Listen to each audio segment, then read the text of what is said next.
Step 1, wake up early, gonna rise with the sun. Step 2, get some good, some food in you. Step 3, think real hard about what you wanna be. Step 4, everybody just do your thing. Wake up, today's gonna be a good day. Wake up, today's gonna be a good day. Wake up, today's gonna be a good day. Wake up, today's gonna be a good day. Wake up, today's gonna be a good day. Wake up, today's gonna be a good day. Wake up, today's gonna be a good day.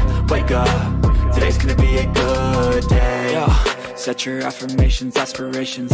I got shit to do, the aftermath of preparation. Good food, good mood, blood in circulation. One step at a time, yeah, that's how you make it. Set a goal you control and the steps you take them. I try to pick one thought, have some concentration. And if I make a mistake, it's called education. I try to do this every day, call it replication. Wake up, today's gonna be a good day. Wake up, today's gonna be a good day. Wake up, today's gonna be a good day. Wake up, today's gonna be a good day. Wake up, today's gonna be a good day. Wake up, today's gonna be a good day. Wake up, today's gonna be a good day. Wake up, today's gonna be a good day. So life ain't easy, yo, I think there's a reason though. Ups and downs, just like every different season, yo. Sometimes I'm high, other times I'm barely breathing, though. I always gotta fight and hide from the demons, yo. Negative thoughts are poison, they rot. Head full of flies, so here come the clouds. They'll never stop unless I can swap all the bad for the good in my head when I'm lost. Yeah, so I'ma fake it till I make it. Positive thoughts are overtaken, I got patience. One day at a time is how you operate a cadence. A flow, you grow, you show yourself a foundation. Stay away from all the shit that causes temptation. I know that I like to do it cause it's sensation. I live my life in my head like a narration. Don't expect greatness, do my best, man, I'll take it. Wake up, today's gonna be a good day. Wake up, today's gonna be a good day. Wake up, today's gonna be a good day. Wake up, today's gonna be a good day. Wake up, today's gonna be a good day. Wake up, today's gonna be a good day. Wake up, today's gonna be a good day. Wake up, today's gonna be a good day. Wake up early, gonna rise with the sun. Step 2, get some good, some food in you. Step 3, think real hard about what you wanna be. Step 4, everybody just do your thing.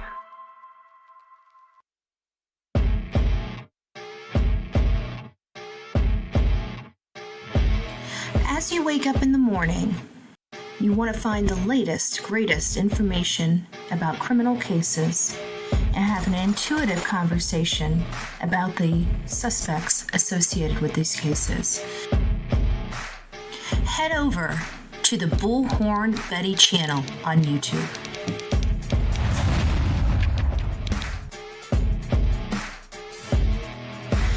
Breaking news right here on the Bullhorn Betty channel.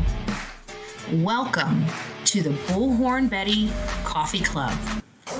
Enjoy your stay and enjoy your day.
Well, hello, my beautiful people. Hello.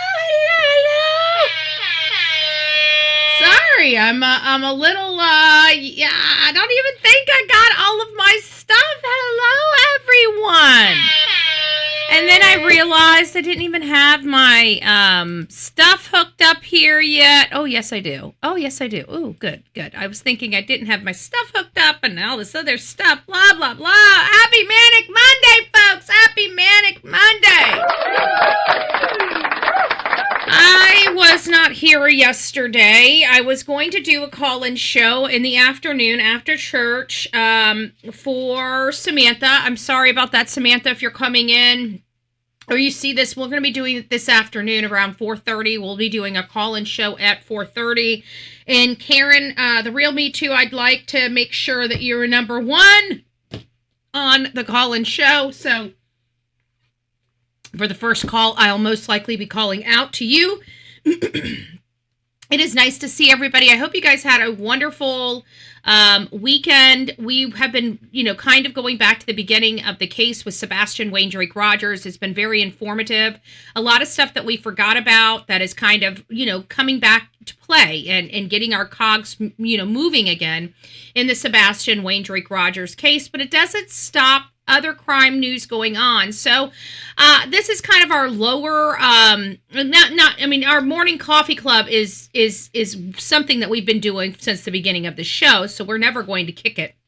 However, it is one of our slower shows in the morning, which is fine. But it's also the only time that we'll have to catch up on other cases. And we've got 2 cases that we're going to be covering today on today's show. And we will be going over that here in just a little bit. Before we get started, I want to say hi to everybody. Melanie, it's nice to see you. Denise, Bullhorn Betty is present. Thank you. Melanie says, happy Monday, Betty, Delilah, mods, and chat. I hope everyone had a good day. Sending love to you, BHB, and everyone here. And I also heard, I was reading, and we'll probably go by, apparently Melanie needed the cuss jar yesterday for the football. I love football. I watch football myself. I do.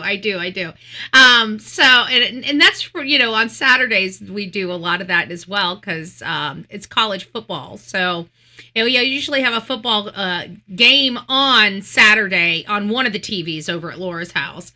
It's nice to see you, Phil, from across the pond. Veronica, good morning. It's nice to see you, Love Bug. I hope you're doing well. Let Them 66, good morning. Dammy Crimes, it's nice to see you. True Crime Junkie, good morning. It's nice to see you. I could have used a cuss jar. So apparently a lot of people could be using the Bullhorn Betty cuss jar. Now we're going to have like you guys remember the Yaya Sisterhood of the Traveling Pants? Or we're going to have the Coffee Club Traveling Cuss Jar. And they're all, except the 5-gallon buckets, all glass. So we got to be very careful when packing it up and shipping it. Bombastic, it's nice to see you. Holly, hey, Love Bug, I hope you're doing well. Unicorn, good morning. It's nice to see you. OG Jitterbug, hello. Peggy Oma, it's nice to see you. Our beautiful Robin up in the house. It's nice to see you, Debbie. Good morning, Texas woman. It's nice to see you, Love Bug. I hope you're doing well. Let Them 66 says, hello, mods, chat, and BHB. I hope you are staying warm. Wednesday is going to be our coldest day, folks. And if we're cold, we're going to be shivering here in Florida. That means you guys are going to have an Arctic blast, okay? I'm just letting you know. An Arctic blast is coming to the United States, okay? Wednesday, we're going to be, okay? Just letting you know right now. Wednesday's going to be, and it's going to be cold all week. Don't get me wrong. Wednesday's going to be the day for Florida. Now, if Wednesday's going to be the day for Florida, it's going to be the day. But she says, stay safe and warm, and I hope you have a wonderful New Year's. My quote of the day, what one says doesn't mean it's true. Amen to that. It's nice to see you. Who else do we have up in the chat? It's nice to see you, Mama. It's nice to see you. Good morning. Good morning. YouTuber is here. It's nice to see you, YouTuber. Carmela, good gracious. You can smack me. Here, let me do it for you. I gotcha. Carmela, it's nice to see you. Who else do we have? I think we got everybody so far. Oh, Sonia. It's nice to see you. Good morning, Sonia. So we've got everybody in the regular chat. Now we're going to be over here in the vertical. If you're in the vertical chat, good morning, everybody. You're more than welcome to be there. We got about 18 people in the vertical chat. How you'd be able to tell whether you're in the vertical chat or not is the breaking news is above my head. If the breaking news is to the side of me here, then you know you're on the horizontal. But if you see it above my head here, then you know you're on the vertical chat. And you're more than welcome to be there. It's just going to have low people. Like right now, we have about 18 people over there in the vertical chat, while we have about 50 people over here in the horizontal chat. You're more than welcome to be there. Alberta girl, it's nice to see you. Tammy Crimes has already converted over here. And for the rest of you 18 people, watching from the bushes, good morning. It's nice to see you. Happy Sunday. I hope you all had a wonderful Christmas. Common sense. It's nice to see you, Lovebug. Ashley, good morning. It's nice to see you all this beautiful morning. I hope you all had an amazing Christmas holiday with your family and friends. And I hope you guys are preparing. Like, we're a few days away from the new year. I cannot believe that 2026 is like, we're ready to like ring it in. Where did 2025 go? 2025 I feel like we blinked, we sneezed, we farted, and burped, and then boom, we're in 2026. That's so raunchy. But it's the truth. It's the truth. Whispering Winds, it's nice to see you. It's nice to see you, Debbie. Good morning. Happy Monday, Vicky. It's nice to see you. So, I feel like everything. Who else we got Great Ethiopia. It's nice to see you. Good morning. Good morning. You're in the vertical stream. It's nice to see you, though. We got 21 in the vertical stream, 56 in the horizontal stream so far. So good morning, everybody. Before we get going, we got this button from Miss Robin, and it's the badass button. You can do it! Okay, and we even we're going to be doing our crush your goals. We got goal crushing, cards here, the big cards. We're going to be doing those here in just a second. We got a couple people that are going to get about 5 cards each. And of course, my stand just keeps falling down on me. It will stay eventually. It will stay. I just feel it. I feel it. It's going to stay one of these days. It's going to stay. So I got y'all's cards pulled. But we read the introduction, and I figured every single morning we're going to take just a few moments and we're going to read a little chapter in You Are a Badass. And the introduction is basically, if you're reading this, what does it say? What does it say? If you're reading this, that there are some areas in your life that are looking so great. So there are some areas in our life that's not looking so great. So now we're on to chapter 2 to find out how to make it better, okay? And this is very, very tiny print. If you guys can see how big this book is. Okay. So, oh, Peggy, thank you. Thank you. Bless you. Bless you. Good morning. Good morning to you, too. Good morning to you, too. So as you see how tiny this book is, okay, let me just put my hand up to the book so you guys can see how big the print is in here, okay? And so bear with me. If I read a little slow, I read a little slow, okay? It says, how to embrace your inner badass. Okay. Love the one you is. Love the one you is. And I didn't misprint. See, it says right there is, not are, is. See that? Okay. Now that you guys saw that. Imagine what our world would be like if everyone loved themselves so much that they weren't threatened by other people's opinion or skin color or sexual preference or talent education or possessions or lack of possessions or religious beliefs or customs or their general tendencies to just to do whatever the hell they are doing. Imagine how different our reality would be and the reality of everyone surrounding you if you woke up every morning certain of your own lovability and your critically important role on this planet. Oh, I'm liking it. I'm liking it so far. I'm liking it so far. And if you poo-pooed, shamed, guilt, self-doubt, and self-loathing and allowed yourself to be, do, and have everything your little heart desires, that's the real world I want to live in the interest of perpetuating such radical and reality-altering self-love, here are some of the best ways to win yourself over again. Well, interesting. Here's step one, folks. Get your... I don't hear pads and papers. Where are the pads and papers? We're giving you the notes to life. I want you taking notes, okay? This little book is magical. It's a magical book. So get your notes out. Okay, step one. Okay, write this down. Appreciate how special you are. Because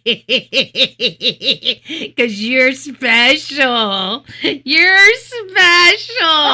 Okay, we need to stop. I mean that in all seriousness and wholeheartedness. You are special. And you can do it. Do what you love. Okay, let's stop. Appreciate how special. Oh, we should stop. I want to have the not so nice police knocking on my door. Okay. Appreciate how special you are. You are the only one that you will ever be. You are kind of a big deal. Woo-hoo-hoo! Drown yourself in affirmations. Quit cussing at yourself. Quit calling yourself a ding dong, ding dong. Ho-ho, can't do nothing, good for nothing. Quit using that stuff. Quit calling yourself stupid. And don't tell me you don't do it. I do it myself. It's like, come on, stupid, right? It's bad. It's not good affirmations. It's bad affirmations. Shame on all of us. Shame on all of us. So drown yourself in positive. It doesn't say positive affirmation. I'm going to throw that in there. Positive affirmations, because we throw a lot of words. We throw a lot of words around here on the Bullhorn Betty channel, so we're going to have to say positive, okay, so we all understand. Trust me, I wouldn't do this to you unless I had to, but affirmations work. It's in the book. It's in the book. Find a few phrases to get to the heart of what you need to hear the most and repeat them all day long in your head, in your car, while you're walking down the street pretending to be on the phone, under your breath in the line at the DMV. Write them on a Post-it note, folks. Stick them around the house. You are beautiful. You will achieve great things. You are a winner chicken dinner, and you will not. Make sure you put this on a Post-it somewhere. You will not show up on the Bullhorn Betty channel, okay? You just will not. All right, you're going to live. You're going to breathe. We're going to get to the old age part of it. Most of you guys are already there. Okay, I'll let you guys slap me. Sorry, guys. I didn't mean... I'm sorry. I get it, okay? It's stinging a little bit, okay? Getting up there. I can feel it. Okay. So write them down on a Post-it and stick it on your mirror, your refrigerator, or in your car and say, you are amazing. You are beautiful. Ditch the self-depreciating humor. Oh, it's because I'm so clumsy. No more. No more pointing out. No more being fat and opinionated, okay? All right, you hear that, Cinnamon Shogun? You're gonna have to change your statements, because we're gonna be, we got the list on how to be a badass. No more fat and opinionated. It's bad. Ditch the self-deprecating humor. Seemingly harmless jokes over time return seriously destructive beliefs. Our thoughts become our words become our beliefs become our actions become our habits, and our habits become our realities. So just stop. Oh, I like this book. Also notice the verbiage that runs through your mind. Ooh, you know, those things that go on, you know, unbeknownst to us, we're just walking along and then boom, it's like, where did that come from, right?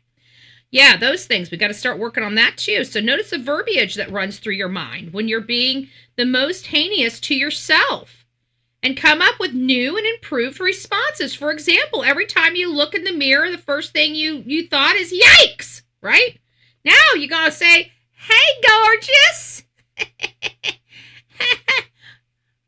Hey, gorgeous, how you doing today? Hi. That's what we're going to do. That's what we're going to do. Okay. Let the love in.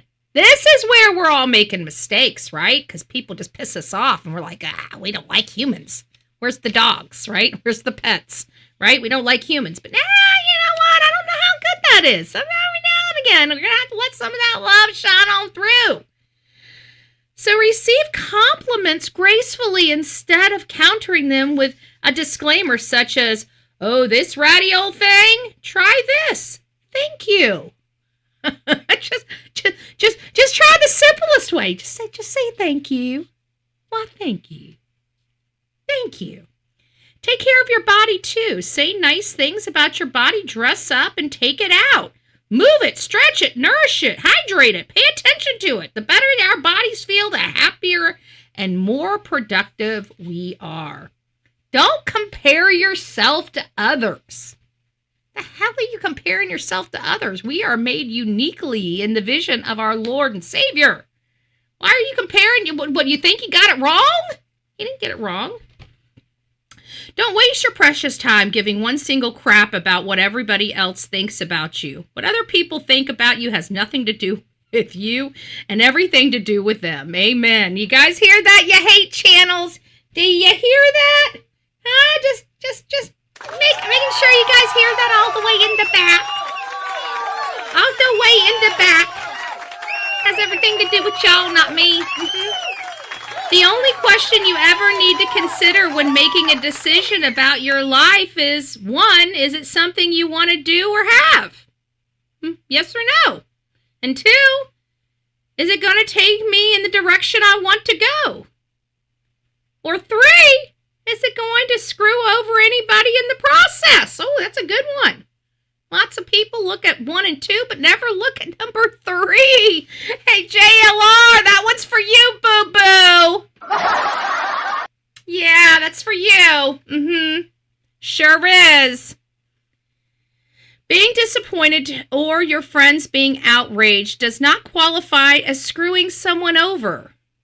All that matters is that what's true for you, and you stay connected to that without saying. You will be as mighty as a superhero. You are more than enough. Avoid a comparison like the plague. Amen.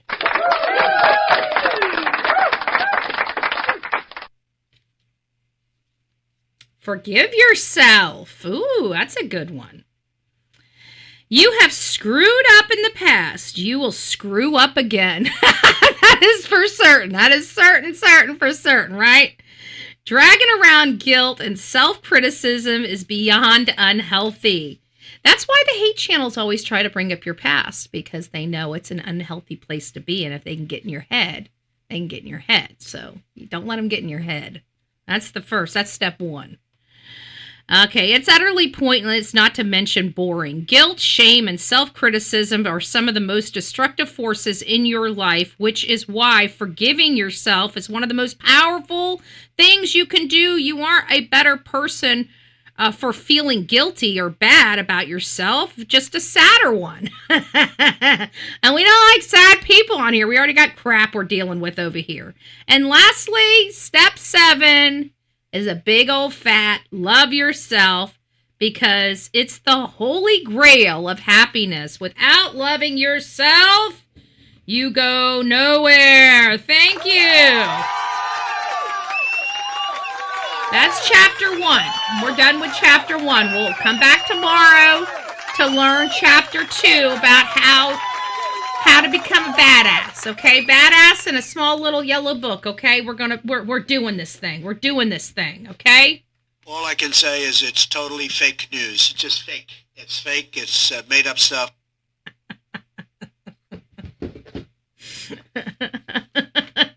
Just made up stuff. Just made up stuff. Okay, we got goals. We got goals. Okay, the first is Melanie. Melanie is the 1, 2, 3, 4, 5. I got 5, and then I got to get 5 more because we got.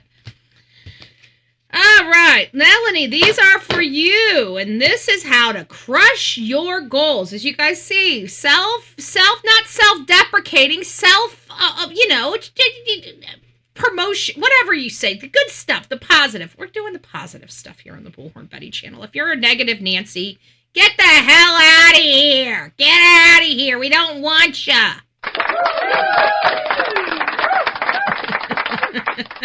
Everybody's like, Betty, you keep having these negative Nancys and these Karens and stuff. You're not going to have much of an audience left. They're going to be so pissed off at you because you keep degrading their name, damn it. I'm sorry. I didn't make them up. I'm just rolling with them. That's all. All right, guys. It's nice to see you. I'm Bullhorn Betty. We will get into our show eventually. The question here is crush your goal number 1, and this is for Melanie. The question of your worthiness is not on the table at all. You know what you want. Embrace that. Stand up for it without huffing the spray paint that everyone else is huffing. Quit drinking the Kool-Aid. I like that one. Instead of we're not going to say quit drinking the Kool-Aid anymore. We're going to say quit huffing the spray paint everybody else is huffing. That's more of the Bullhorn Betty show. I'm just saying it seems like it's more right up our alley. If you have a goal that is very, very far out, you approach it in little steps. You start to get there even faster. Sometimes you just have to put on lip gloss and pretend to be psyched about it. Woohoo! Right? Do not wait. The time will never be just right. Start where you stand and work with whatever tools you may have at your command. So time to get in gear, folks. Time to get in gear. The only way to get a thing done is to start to do it. Then keep doing it. And finally, it is finished. Yay! Woohoo! That's how you crush your goals. All right, Melanie, thank you. Thank you. Who was the next person? The next person is... who was the next person? I'm so sorry. Oh, Let Them 66. Let Them 66 is next. Okay. Let Them 66. Okay, this is the ones we already did. Where's your gold? I already pulled yours. Here's yours. Oh! Fear is boring. Fear is boring, Let Them 66. Oh, by the way, thank you so much. I did get that from... the GoFundMe.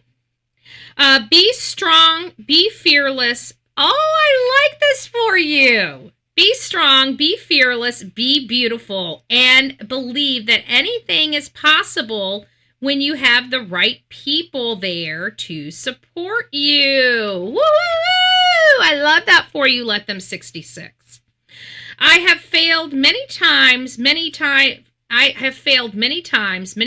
my life, but more importantly, I've learned from every setback. Proudly own up to your mistakes, grown from disappointment, and now you're a glamazon,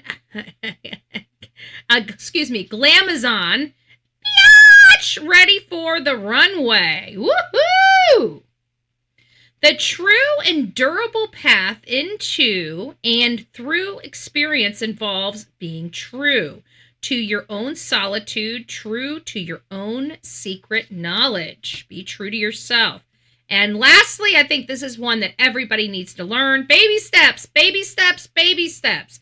Baby steps through the office, baby steps out the door. It works. It works. All you have to do is take one little step at a time, and you can do anything. Do you hate that job? Baby steps, baby. But make sure those baby steps are baby stepping it right to that exit door, right? Because you've got things going on in your life and you are ready to make them happen. You are ready to make them happen. And Peggy, we're going to go with something a little bit different with you. We're going to go with always be on the lookout for the presence of wonder. We're going to pull 5 cards out of here and see what these have to do with. Okay, got 1, 2, 3, 4, and 5. Let's see what this is all about. Ooh. The essence of health is in an inner kind of balance. The essence of health is an inner kind of balance. Take care of your balance. Don't be afraid to take a big step. You can't cross the chasm.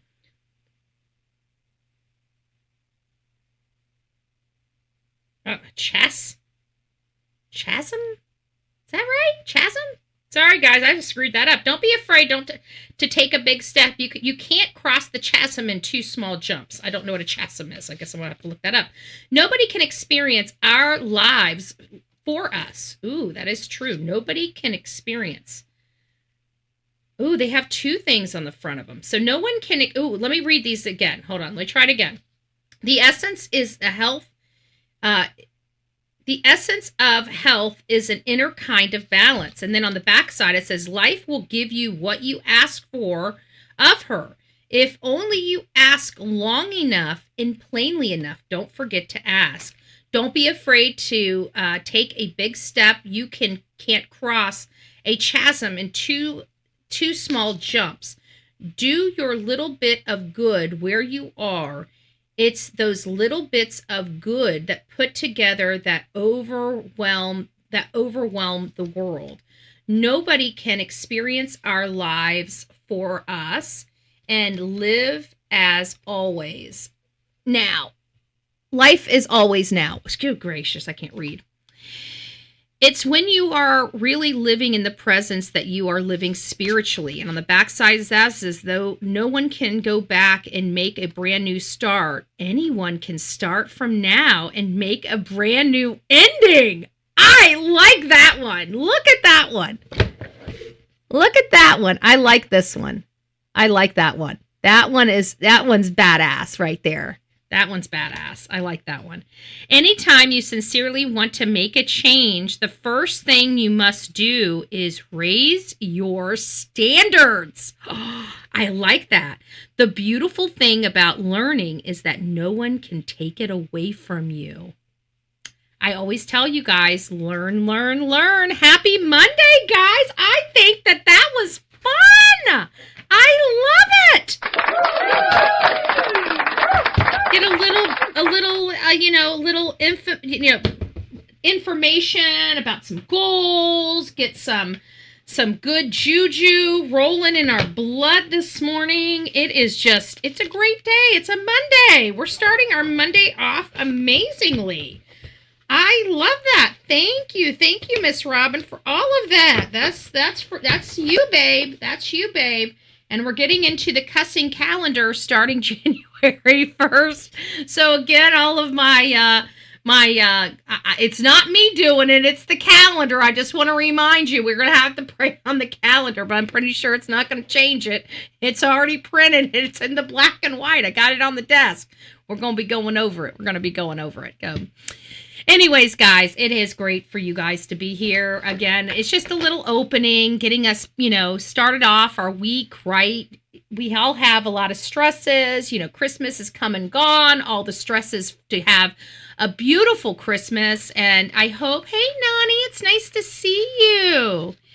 I really, really hope that you guys had a wonderful time. You know, that all of that work that you guys have been doing for so long to make Christmas so special for you and your families, I hope it paid off. I hope you guys had a wonderful day. And for the ones that didn't, you know, find out why and make sure it doesn't happen next year, right? If it's a person that's not good in your life, then it's time to boot them. If it's, you know, an ungrateful child, it's time to school them, right? Make life a little rougher for them in 2026, okay? Be a parent. You know, if your children have gotten so damn ungrateful that you bust your ass, you put things under the tree, and you've got stuck up brat kids that didn't even bother saying thank you, well, maybe you're giving them a little too much. Maybe in 2026, your goal is to not do so much for your children. Allow them to stand on their own 2 feet. If they want those $150 shoes, well, that's about, I don't know, for my estimation, about 10 or so yards to be mowed, right? So it's time to let those spoiled children stand on their own 2 feet for a little while. If you had lovely, lovely, lovely children and a lovely time, then it sounds like you got everything you need. So let things open your eyes and let you work through those things as you need to. So good morning, friends. As many of you know, I'm Bullhorn Betty. We cover true crime, and today's show is one of those broadcasts that reminds us that independent media matters. In this particular case, we're covering 2 stories that represent 2 different but deeply connected failures to protect people and failures to protect taxpayer money. That's where we're going with these 2 cases. First, we're going to be talking about the disappearance of a 19-year-old girl named Cami Mendoza, but also known as Camila Cami Mendoza Olmos. Out of Bexar County, Texas. She vanished on Christmas Eve with no warning, no phone call, and no explanation. And her case fits a pattern we cannot ignore. I don't know how many of you guys have been watching the news out in Texas, but there has been something going on that I've noticed. And there's been people preying on the young kids. You cannot walk alone in some of these areas in Texas. Now, is this happening all over the country? I truly do believe it's happening all over the country, but there are some areas that it's more concentrated in. And I think that Texas is one of those areas. Texas is getting a little more violent than it has been. We've got drug cartels in, you know, a lot of places. One of the most dangerous places in the United States is Laredo, Texas. We've covered some cases in San Antonio, you know, where the one Matthew Guerra and Soto, I can't remember her name. Why am I drawing a blank? Anyways, they were both, she was getting ready to have a baby. They were both shot in the head, a drug deal gone bad. And so I've also been watching some other things where children are going for a walk or outside and they are just, you know, yoked up. One such case was just recently took a lot of news where he tracked his daughter's phone and found her being held in a vehicle at knife point while the assailant was partially nude. He went to jail for that crime. This is happening all over the country. Did she fall victim to this, or is this something where this may be somebody she knows? We know that stranger danger, abductions and stuff are very, very low. But in all fairness, we have to consider that in this particular case because of the area she lives and other crimes that are going on in that area from different types of assailants. And it seems like a young girl walking by herself is a bad idea this day and age, but I digress. It still happens. It sounds like she ran. Was she met with foul play, or was this a jilted, like a Kata Scott situation, either a jilted ex-lover or somebody that wanted her, but she wasn't giving them any attention? You know, again, we still need to figure out what the connection with Keon King and her were. It didn't sound like much, but it did sound like they did have a history. So there is that. Then we're going to the second half of the show. We had an explosive and very much a viral story that came out from a YouTuber. His name is Nick Shirley. He's part of the MAGA movement. I've heard of him, never met him. He's much younger than me. Usually, you know, we're kind of cliquey in even the MAGA movement, so we kind of stay with our own age. Much younger than me, not somebody that I'm typically hanging out with, but somebody that we would probably be looking to poach to for our new generation, you know, MAGAs, whatever. And his reporting netted him over 100 million views. Over 100 million views on his reporting of the fraud going on in Minnesota. In one afternoon, he and another gentleman uncovered over $100 million in fraud in just several hours. So we will be going over that because I think it's important. I think it's important for us to understand what's going on. I think it's important for us to know because our state, you know, especially you folks that pay state taxes, right? In addition to federal taxes, I'm pretty sure you guys are getting sick and tired of paying taxes for them just to be for them to be given to somebody else for a better lifestyle than what you're scrimping and saving. You can't even put shoes or buy groceries or pay your bills on time, yet we're forced to pay taxes so all these deadbeats can live high on the hog, on our money. And that's what's going on. And so I think at this point with the, we've already uncovered, I will tell you, a staggering over $1 trillion. That's just what we've uncovered now. Over $1 trillion of fraud. Just straight fraud, not waste and abuse, just fraud across this country that has been found just now. We're $36 trillion in debt, folks. All we need to do is find another 36 of those, and we have just found out why we are in debt. Strictly, purely fraud in this country. We are so underwater that we are almost bankrupt as a nation, but not, right? All because of fraud. If you guys are going to ask me where I'm going to be sitting my hat, I'm done with entitlements, okay? I'm done with entitlements. It is time for us to figure this out. I'm tired of being robbed blind. We should be having so much money in our pockets. You guys should not be struggling every day to put food on your table, okay? Just to have somebody that's not even supposed to be here robbing you blind. I'm tired of it. I'm sick. But we're going to get into those failures here in just a little bit in the second half. And it's going to ask, you know, are we going to see Governor Tim Walz held accountable financially, criminally, and everything else for creating this vacuum that caused the American people, including his state, to be robbed blind? This is federal funds, too. This is just not state funds here. Okay, folks? So this is our funds as well that they've just handed over to criminals. Okay, billions of dollars to criminals. Okay, criminals that don't live in our country, criminals that send the money over to other countries to attack us and shoot us, right? Didn't we just have an ISIS attack on some of our army men? Didn't we just have that? Yeah, we did. Who funded that? Who funded that? How disgusted would you be if you found out you funded that? That you funded the attacks on our military? How would that make you feel? Probably as crappy as I'm feeling right now, right? Yeah, that's what I thought.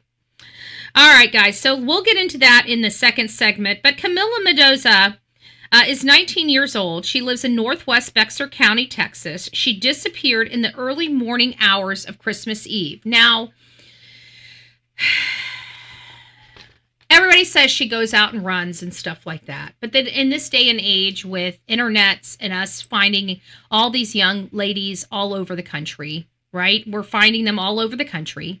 They're going out to meet what they think that they've been, speaking to as this boy, right, on the TV. And then all of a sudden they're waiting at the corner for him to show up. And it's not him. It's some grisly looking man that is, 3 or 4 times your senior, now reaching out of the car and snatching you and throwing you in the car. Okay. That's the kind of environment that we're living in this day and age with our young children. They think they're talking to a boy their age or maybe a little bit older because, sometimes girls like the little, the bad boys that have the cars, right? So she might be knowing that it might be a little bit older and then finding out that they're meeting a predator and that predator is now going to, lock them up and turn you into their whatever, right? So this is kind of what we've been dealing with here on the internet for some significant amount of time. So there are so many different ways that I can take this case just on the preliminary aspects of this case. This young girl, her family says that she frequently walked. Is it typical for her to walk at this time of the day? Does she go out every time this time of the day? You guys see where I'm going with this? Could somebody have watched her patterns, type of those types of things? Could it be somebody a little more close, an ex-boyfriend, somebody that wanted to kick it with her that she wasn't paying attention? Again, kind of like the Kata Scott. Or could this truly be a stranger danger? She's running on a running path, which we've been hearing, let's not, Rachel Morin's a good one. Lake and Riley, we can go on and on about the young, beautiful women going on runs and somebody watching them day in and day out until they lunge and jump into action and brutalize that woman, ultimately taking that woman's life. Now, in those scenarios, I can't text fast. That's okay. Cami is very involved in her church. And so we're getting some information here. Keep throwing some stuff down in the chat. I really do appreciate it. It's nice to see you, Common Sense. And, it makes you just wonder, is this some other scenario? Is this a stranger danger scenario? Is this somebody stalking her that she didn't know? This day and age with social media, it's becoming a major problem in our society with people stalking online. You guys watch what I went through for years. You guys watched you watched me go from a bright person that loved being out in the community to somebody that was forced into my home because of hate channels stalking my every move, showing up at my house, showing up at court hearings, infiltrating search, stuff, just doing anything and everything to make you feel unsafe, including doxing your location for the specific purpose of trying to get you hurt. It is this is kind of the environment that we are in. Is this something, or could this be mom and dad wouldn't let her be with her man, or something like that. And she just made the plan to leave and not come back. There's a lot of different, we don't know these people's lives, which makes it difficult because, parents don't always tell us the truth at the beginning of these things. They don't tell us about the fights that they were having or the internal family turmoil, those things are very, very relevant in our work and our makeup, especially when doing these types of cases. But yet, usually finding them out, we have to hunt for them because they're not, parents don't readily make them available. Hey, Libby, it's nice to see you. Hey, Rena, it's nice to see you. But it doesn't mean that there's anything bad going on. In this particular case, the way the family is acting, the way they are speaking about this young lady, obviously there is things. And we always say, especially with these adult cases, you've got to kind of sometimes sit in that law enforcement office until somebody takes you seriously. So I never want to dismiss when family is saying something's not right, and us take the road of, oh, well, this is just a teenage kid that ran off with her boyfriend. We can't take that. I'm sure they've looked at that avenue. So surveillance video shows Camila outside of her home at 6:58 in the morning, which is not, too awfully early. It seems like a normal, for me, a normal time. I'm up at 4 o'clock in the morning. Regularly, I'm up very early in the morning. She appeared to be looking inside or around her vehicle. Now, this is very interesting because, naturally I'm trying to figure out what is she looking for? Is she looking for something to leave with? Many of us know that children around this age, 17 to 19, they're still under their parents' control. Again, these are just possibilities. Don't think that I don't know enough about this case right now to lean in any particular avenue. Okay. I know nothing. Right now, I can't even determine whether there's foul play or she's willingly walked off. We're not even anywhere far in this case. Okay. I just want to put that out there. We are literally in a fact-finding mode. We're not in an analysis mode.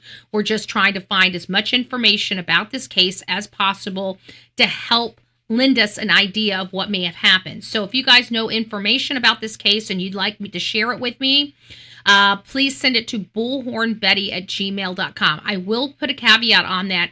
I do not have time to watch 2 and 3 hour lives. So if you're sending me a link to a live that's an extended live, 2 or 3 hours, like a Bullhorn Betty show, please just give me a brief synopsis of what's in that live. Is there you're sending it to me because it said something. What's the point that you're trying to let me know? What is the talk? What was the purpose of you sending it? Is it because you're thinking of a person, a location? Let me know. Just give a little brief synopsis. Just don't send me, oh, you need to look at this, okay? Because I can promise you, whether not to hurt your feelings, I will not look at it. Okay, if you just send me a link and say, hey, look at this, and I open that link and I see it's 2 hours long, I'm closing it out. I'm not looking at it. So if you want me to know what's in there, you're going to either have to explain it to me or tell me where in the video I need to pay attention to. Even just around, it doesn't need to be exact. I'm not that picky, but if it's like the last 20 minutes of the live, why am I going to watch the first 2 hours of the live? You see what I'm saying? So it's one of those things where if you guys see a large live, but it has great information, don't just say, watch the whole thing. Just put it in nuggets for me. They said this, and this. And if I think it's interesting, I'll go and pull the transcript and research for some key terms that would go around that and go and listen to that aspect. But just let me know what is in there. And that'll help save me a lot of time and get to a lot of meat, the good stuff that we need to know so I can log it and have it for the next time we're here. So anyways, I'm very interested about why she's looking in around her vehicle. This is telling me that when you hear something, she appears to be looking inside or around her vehicle. Let's think about that. Go to your mind. When have you looked inside and around your vehicle? Think about it. What action are you typically doing at that moment? Searching for something. So if you're looking inside your vehicle and then you're starting to look outside your vehicle, that is indicating to me that something is missing. Something that she knows needs to be there is potentially missing. Or she grabbed something fell out of her hand and rolled under the car. And we just couldn't see it in the video. That could also be what's the potential of this particular case could be. But I'm very interested in what she was looking in, why she looked so curious around her vehicle. The vehicle never moved. Her phone was later found inside the home, uncharged on her bed. This is another critical factor, which leads me again to believe that when I hear stuff like that, 19 years old, uncharged phone. I don't know about you, but like my phone is always charging. I got charging cables everywhere. No matter where I'm at, my phone is charging. Why? Because I can't live without my phone. Like many of our young people this day and age, I work nonstop on my phone. Granted, it's for my job, but when I was younger and I was on the phone, what was I on the phone for? With my friends, right? And we know damn good and well that most people, right, keep their phone on them. Trying to keep a 19-year-old from her cell phone is like driving a freaking hole in somebody's head, okay? It's hard to do. In my opinion, if you're looking for something in your vehicle, you open the door, look inside, not just stand outside of it. I don't believe it is her. Interesting. I heard her battery was removed. Ooh, so we're hearing the battery was removed. This seems more personal.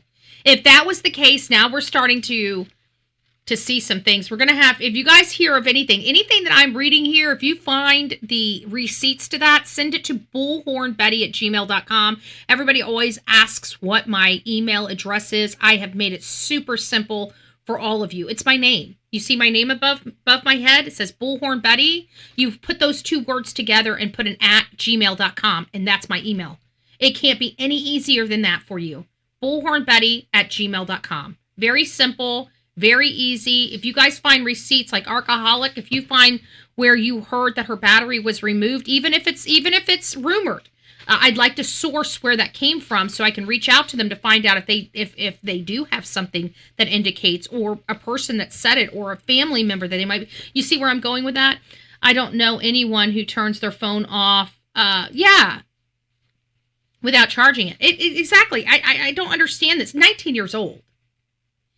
You know, and country people, they're not hooked to their phones, okay? But city people, they're hooked to their phones, okay? I'm sorry, country folk, they have too much stuff, too many chores to do, okay? That's the reality of it. Usually, country folk have large pastures that need to be manned. They have animals, lots of farm animals, lots of dogs, cats, ducks, you know, just you name it. They have their hands full taking care of their homes. Even the teenage kids have their responsibility. If they have horses, goats, cows, or anything like that, the children are responsible for taking care. So when you're out in the country, you're not as hooked on your phone as you are more urban, suburban type of areas, you know? No battery wasn't removed, Tammy says. Okay, so the camera was set on motion detect. I think she was kidnapped. That's kind of where I'm going. It's either that, but we do need to make sure. But if you guys do have the stuff, or you guys see stuff on here, Alcoholic, you've heard it from somewhere. I think it was on Clutch. Send that to me. Yes, send that to me, and I'll. Can't remove batteries anymore on phone. Oh no, I don't think I think they're talking about her battery in her car. That's what I got out of it. The car battery was removed. That's what I was getting. I wasn't thinking that the phone battery was removed. And there still are some phones that are sold with the battery being, and I don't know why they did that. If you purchase a product and you don't want it tracking you, you should have a right to disable the tracking. Period. I'm sorry. Even on the cars. I think that you are a human being that lives in America, and you should have, every time you get in your vehicle, you should have a choice whether you want it to track your movements or not. You should have a button to push that, yes, I authorize it to track my movements. No, I do not authorize it to track my movements. And same with the phone, because we're still entitled to privacy.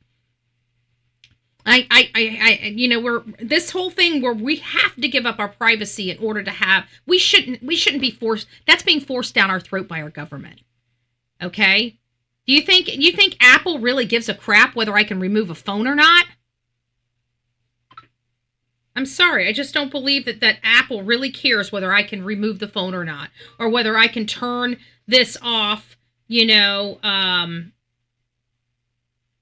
from tracking. I don't know. I feel some type of way about that. I think there needs to be more that we as consumers push onto our government for privacy.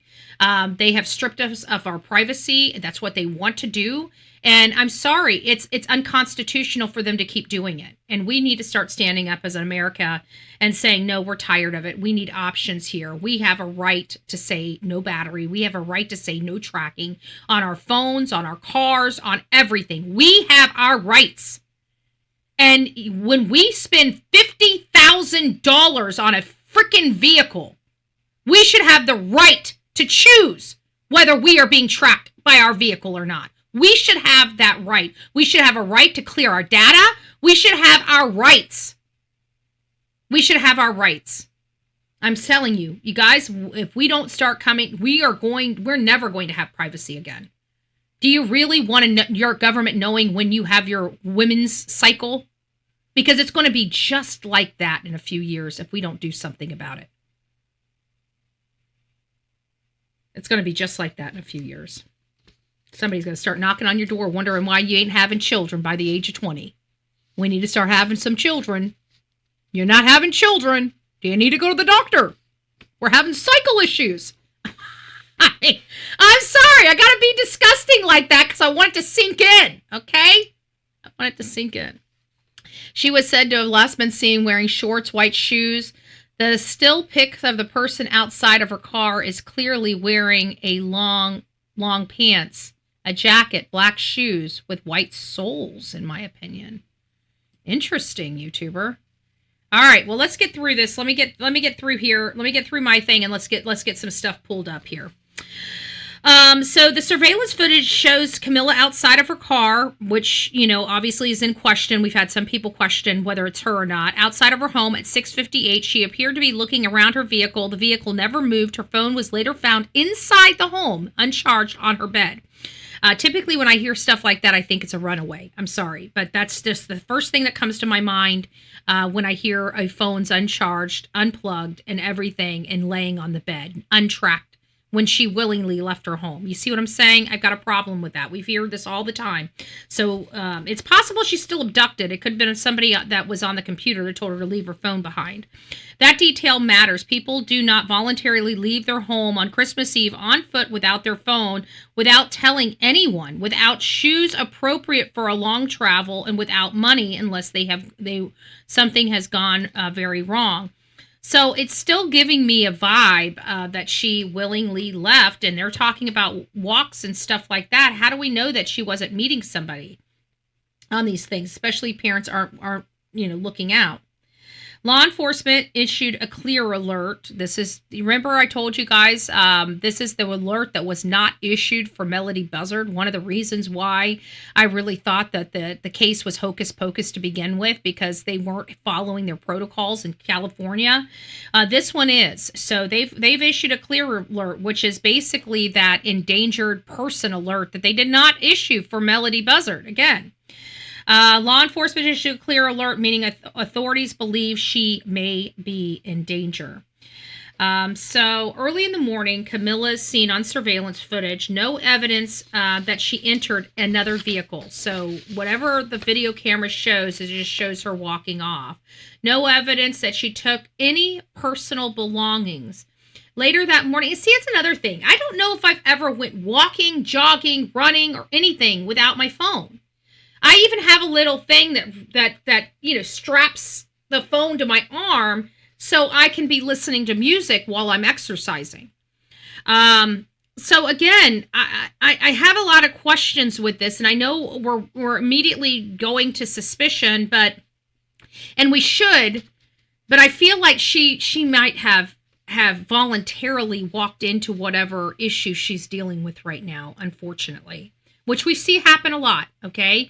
And it has to do with all the social media stuff, being in those chat rooms and being preyed upon. Now, did that happen? I don't know. Is this somebody she knows? Did she just break up with a boyfriend? Was he stalking her and seen her leave and then wanted her back? They got into a big fight? We don't know. We don't know. It doesn't appear that any type of crime scene has been found. She just simply walked off and vanished, disintegrated or evaporated into the area there. Later that morning, family realized Camila had not returned home. Search efforts began. Authorities canvassed the neighborhood. No confirmed sightings since. When someone disappears like this, investigators look at three broad categories. Obviously, voluntarily disappearance. Okay, we got to look at this. I mean, she's walking out of her home and she left her phone behind, uncharged. She didn't take any personal belongings with her? None? Not even money? I don't know. Accidental or medical emergency. This happened in Ruth Sakala's case. Okay, Ruth Sakala was a very unknown case that I and Caribbean, I can't remember, Caribbean Breeze, I think it was her name, what she went by on here. And JLR covered that case, and we went searching for her in Pasco County. And this was a lady that got dressed and wanted to go shopping, and she usually walked to the shops, and she never returned home after several hours. Her husband got in the car and went searching for her to see if and this was a regular thing she did, Her elderly husband got in a car and went searching for her and could not find her at her favorite shops. And then she just never came home. So he ended up calling his daughter and saying, she never came home. Then missing person was out. We got the missing person. We were, doing a lot of missing person cases at that time. And so we jumped into action and started searching the area, reaching out to the family and getting some boots on the ground out there looking for Ruth Sakala. But Ruth Sakala never was found. We never were able to find her. We did not know which direction she went, but she ended up having a medical event. She ended up having, I believe it was a heart attack or a stroke. Something disabled her and she dropped right where she was at. But there was an overgrowth of foliage and stuff where she fell in and nobody found her. She just never found again. And it was an accidental or medical emergency. She left her home willingly. She ended up having a medical event. She lost her life. She died right where she stood. She lost her life in tall grass and nobody found her for over a year. Over a year.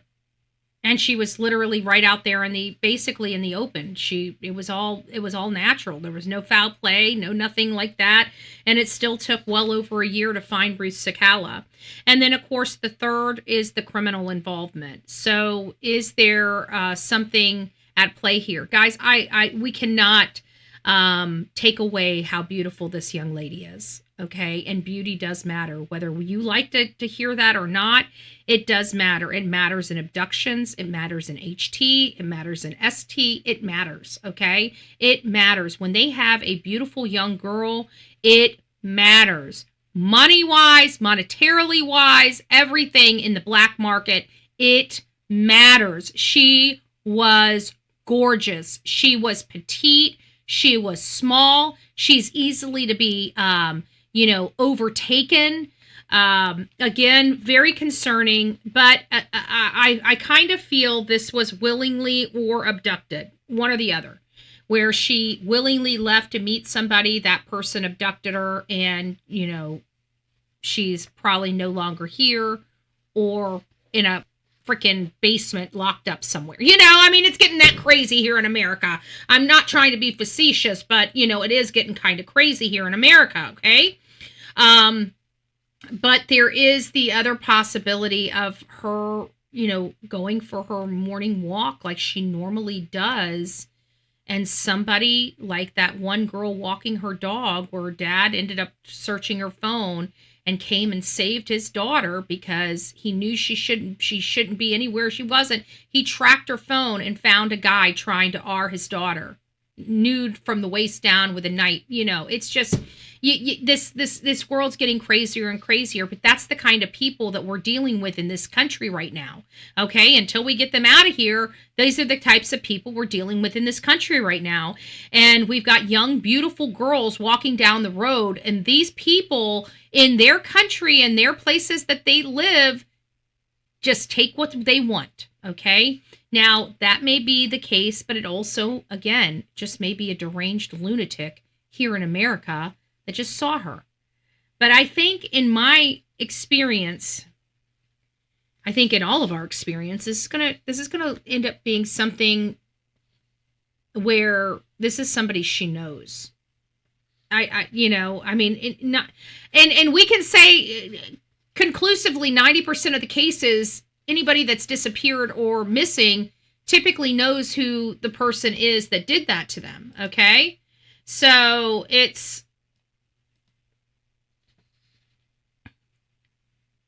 is there any video of her in the neighborhood? Yeah, we're going to be getting there. Let me go ahead and pull this up right now. I think it's Lily and Jack. Yeah, here we are. I don't want this one. Let's go to this one. Oh, I guess this is the first one. I thought we had a different one. There it is. Public prayer for the safe return of Camila Olmos. The teenager has been missing since Christmas Eve. Deputies and volunteers are fanning out, searching for any sign of her. The 19-year-old was last seen leaving her far northwest side home, seen on home surveillance footage just before 7 a.m. Wednesday. Her mother told investigators it's normal for her daughter to go on early morning walks. Investigators believe Olmos left on foot because her car was still at the home. Deputies say they've used resources ranging from drones to volunteer search teams and rescue crews, even cadaver dogs.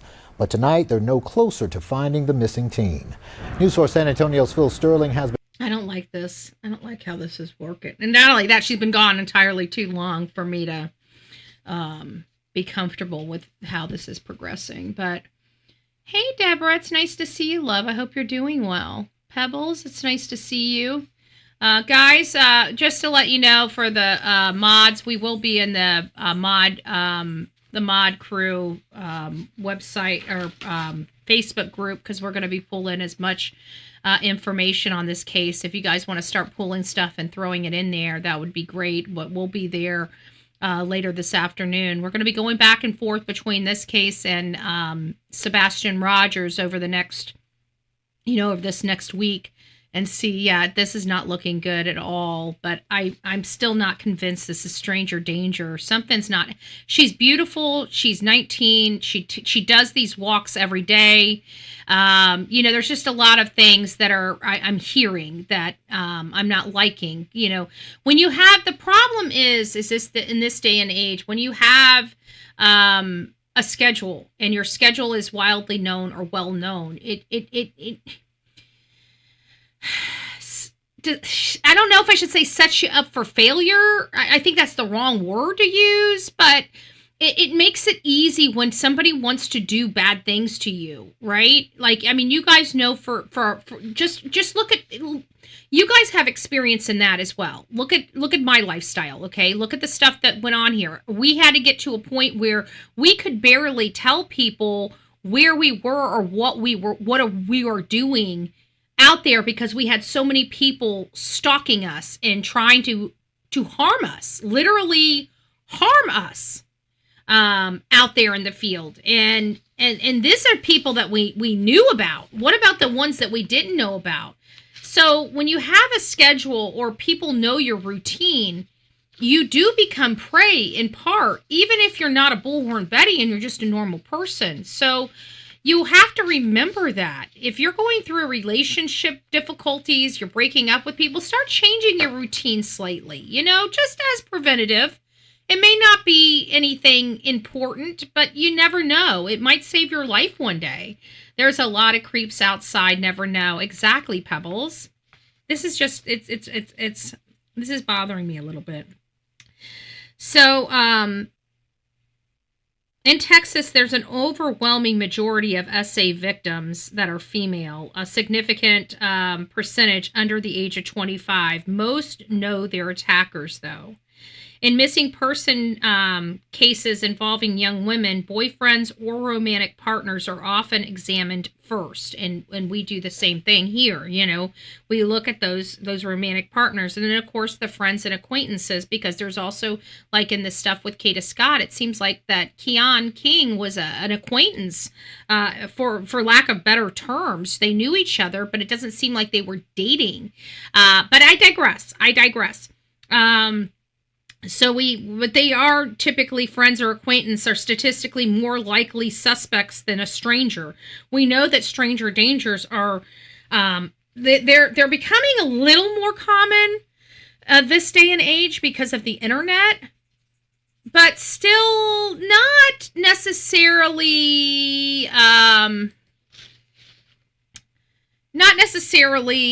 so common that, we can overlook people that are connected. So we know that statistically, she's more likely to be harmed by somebody she knows. So that brings us back to the next question of, is it a boyfriend? Is it a past lover? Is it an acquaintance that maybe really liked her that she wasn't giving the time of day to? It's possible. Been covering the story all day. He's live on the city's northwest side where tonight's vigil was held. Phil. Darian, it's been a long day for family and friends of Olmos. They've been searching neighborhoods, creek beds, and trails for any sign of the teen. They ended their day here at Ambassador's Coffee in each other's embrace. a room full of young people at Ambassador. Okay, we can't, unfortunately, we can't look. I think Christmas or religious songs we can, but let's just listen here. It's very empowering and it's a beautiful thing to see everyone come together. The 19-year-old was last seen on Christmas Eve, opening the back door of her car. Detectives believe she left her Northwest San Antonio. So she did open the back door of her car. So that's interesting.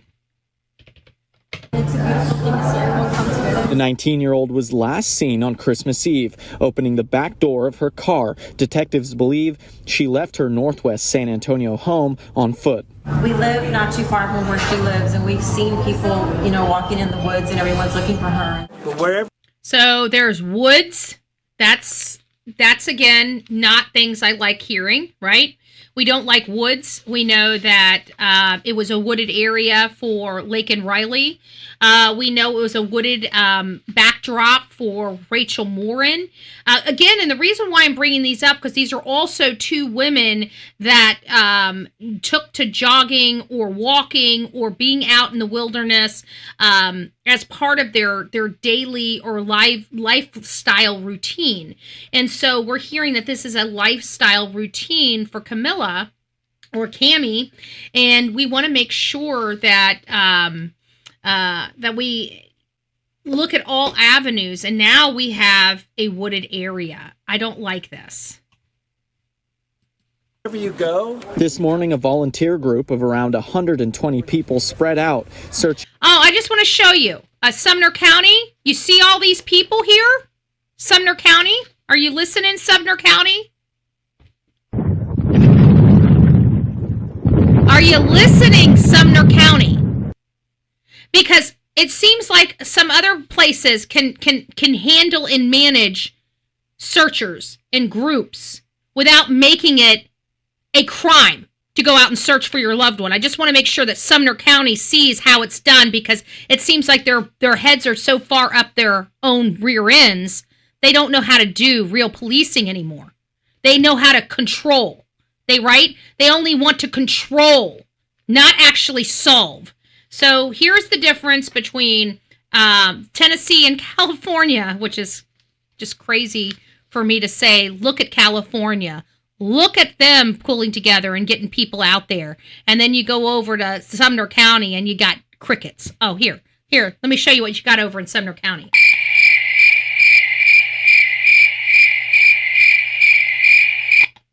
Right? You are fake news.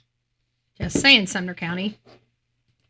Areas like this creek behind Evelyn Scarborough Elementary. It's been going good. We've had a big I know, turnout, that's and the problem. We're very thankful for the public for coming out. That's my problem too, is the phone. Like there's a few things that are giving me mixed signals with this case.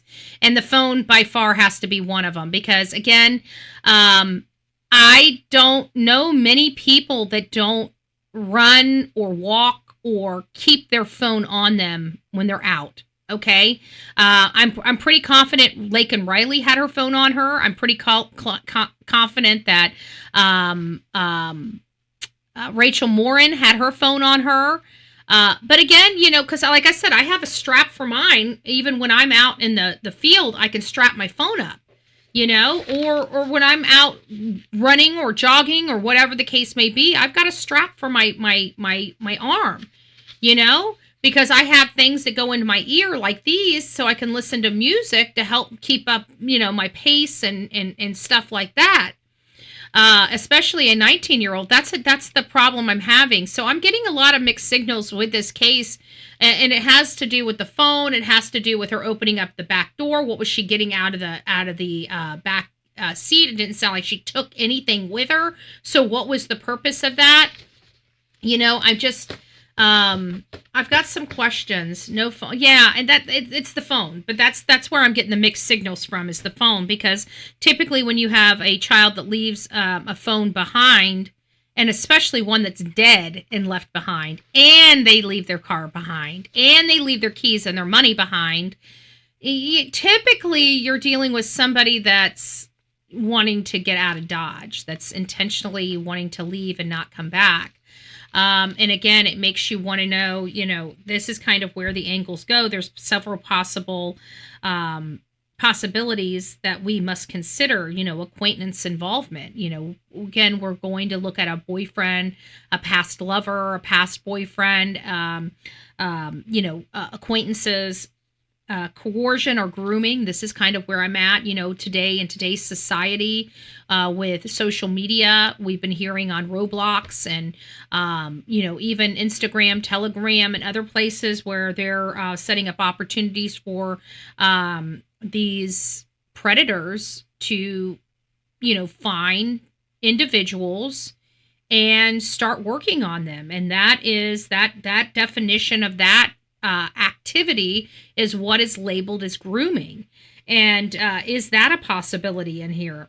Opportunistic abduction. Now, this is what's happened to Laken Riley as well as Rachel Morin. And the reason why I keep going back to them is because they were also beautiful single women that were alone, that were walking or exercising at the time of their disappearance, and then later found out that they were ultimately, unalived.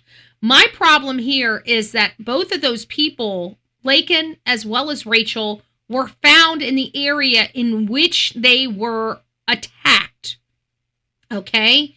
So this girl couldn't have walked very far. She had most likely the same route she took every single time she went out. If this was what she did, if she wasn't up to no good, right? And she doesn't seem like she was up to no good. She seems very responsible. It seems like she was smart. Her parents trusted her. She had her own vehicle. She had things. So was this an opportunistic abduction? It could very well be an opportunistic abduction. But again, it comes down to that phone. Why did she leave the phone behind? It may just be that she doesn't work out with a phone. But again, how many of you guys don't work out with music? I mean, I don't really listen to music that much unless I'm working out.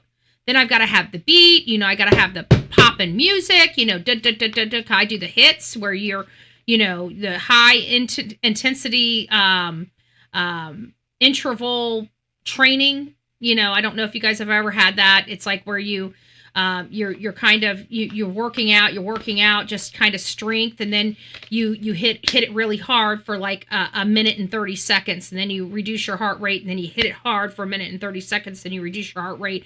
It's called hits. Anyways, I do that now. So the music for me is very important when I'm exercising. It helps keep me motivated. It helps keep my beats, my steps. It amps you.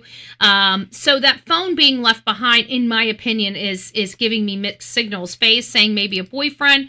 I'm kind of thinking that. But again, we can't take away, social media, the coercion, or the opportunistic abduction that we saw in Rachel Morin as well as Laken Riley. And then, of course, in this area in Texas, we know that there's been always an uptick of illegals and other type of nefarious people. Laredo, Texas being one of the most dangerous areas in Texas, littered with cartel, and of course the HT risk, the HT and ST risk in that area. Is it in this area of Bexar County? I don't know.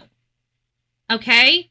I don't know. Hey, Mary, was Holly Boo Boo running as well? No, I don't know about Holly Boo Boo. I know she was in Texas, but I did not cover that case. And I knew that law enforcement, they didn't want anybody involved in that case. And if we would have left it to law enforcement, that case would still have been left unsolved. Tennessee law enforcement sucks. Okay, I don't know where they've got their training for law enforcement, but they all need to be fired, and they need to build law enforcement back from the ground up. I'm sorry. When you have this much widespread issues in the state of Tennessee, we've got a problem. But they're too busy sticking their head in the sand and worried about farmland, according to Marsha Blackburn, that they don't even really have time to deal with the serious and real issues in their state. So, there is that. There is that. This is why timing matters. The first 48 hours is crucial. We already know the first 48 hours has come and gone. there are a few things that I'm going to say. We're going to finish this, but there are just a few things that I am going to say on the heels of this, folks. And that is that they have not found her. That tells me a little bit more, okay? If she was on a walk, even out there in the woods, she can only go for so long, right? I doubt that she's going to change her routine. So if she's, hey, Ashley, it's nice to see you. Lori, it's nice to see you. I thought she was supposed to go shopping for an outfit to wear to her boyfriend's parents' house for Christmas. We haven't heard anything. Right now, all we know is that she leaves typically in the morning to go walking. I don't really take walking as being shopping. We will get some more. We're going to be doing that. And also send me anything that you guys have on this case, bullhornbetty@gmail.com. If we need to, we'll set up a Facebook group to help bring some of those opinions and leads in. I just barged in without saying hello. That's okay, Mary. It's nice to see you. The real Me Too, Sonia Pebbles. It's nice to see you guys. And helping us look for Camila. Frank Trevino, a volunteer, hovers over a map of the area. He says they have thoroughly searched a 2-mile radius around Olmos's home. The highlighted spots show where they've searched. Scent dogs trailed her scent to these areas. That's what the orange is. Correct. Frank says compassion. So we have scent dogs. Scent dogs have followed her. So if we have scent dogs out there and the scent dogs have followed her and they followed a path, where did that path lead? From the community is what led to this grassroots search, but he's seen deputies in the field conducting a search of their own. Been very good. As a matter of fact, 2 calls that we put in today for possible evidence. Bexar County Sheriff responded immediately. Now, the sheriff's office is asking for neighbors with Ring cameras to look over their footage, and anybody with information on where Olmos is or can be is encouraged to call them as well. Phil Sterling reporting live from the Northwest Side, News 4 San Antonio. Yeah, this is just a crazy case. I'm glad to see it. We need to find out. That was her friend, said she talked on the phone. Yeah, we're getting up there. We got another one here. And this is the one last words to her best friend. It's about 2 minutes and 30 seconds. Vanished without a trace on Christmas Eve morning, right outside her family home. Camila Mendoza Olmos stepped out just before 7 in the morning in northwest Bexar County near San Antonio.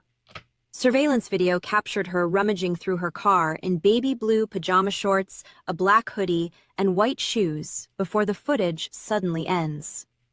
Her mother, Rosario, woke up soon after and found Camila's phone dead on the bed, with her car still parked outside. She had only her car keys and possibly her driver's license with her. Camila often took early morning walks. Okay. So at first... So let's understand this. She would have had her keys with her. They're saying she would have had her car keys with her, but not her cell phone? But not her cell phone? Let's go back. We're going to go back 15 seconds.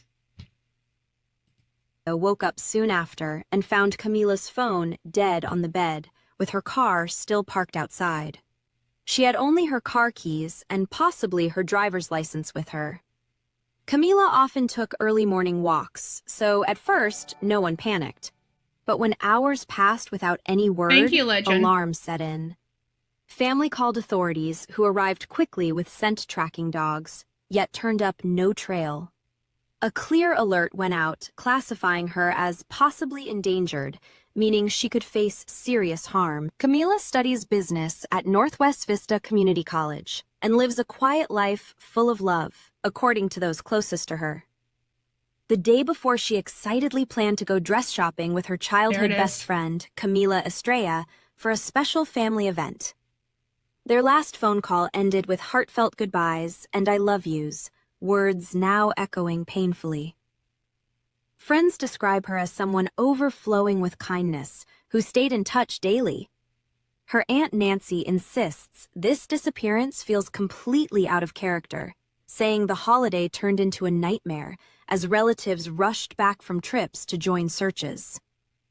Over 100 volunteers, including community members, scoured neighborhoods on foot, hanging flyers and checking every possible spot, A foundation even offered a reward for tips leading to her safe return. The area sits along a known corridor, raising concerns, but investigators stress no evidence of foul play yet. The sudden nature leaves everyone on edge. I can tell you this smells like foul play. I don't know if it's from within or an outside foul play influence. But I would definitely say that this is foul play. Everything that we're hearing here does not show that she was going to change, you know, her itinerary. You know, they were getting ready for Christmas. I don't know anybody that doesn't want to be around their family for Christmas.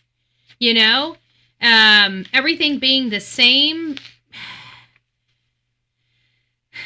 Yeah, I know, Faye. That's the problem. And she's so beautiful. I feel like this is a predator or a boyfriend. Days later, searches continue non-stop with no confirmed sightings or solid leads. How a routine morning turned into this mystery grips the tight-knit community. What clue might finally break the silence and bring answers? The desperation grows as time passes without word from someone who had so much ahead. Yeah, I'm not really liking that at all. And so here is, I'm not going to be playing Grizzly's video. I'm just going to be borrowing her slides she has here, where she's breaking down kind of the timeline of Camila. She usually takes morning walks, so this is not uncommon for her to get out and go for a walk. Now this shows if she usually takes walks, folks, if she usually takes walks, morning walks, this is a routine. So she has a routine of walking in the morning. So December 23rd, Camila spoke with her childhood best friend via phone. They discussed plans to go dress shopping for an upcoming family event involving her best friend's boyfriend. Friend says communication was how it normally was. So nothing out of the ordinary. Someone said there was an 18-wheeler parked in the area that morning. So now we have an 18-wheeler.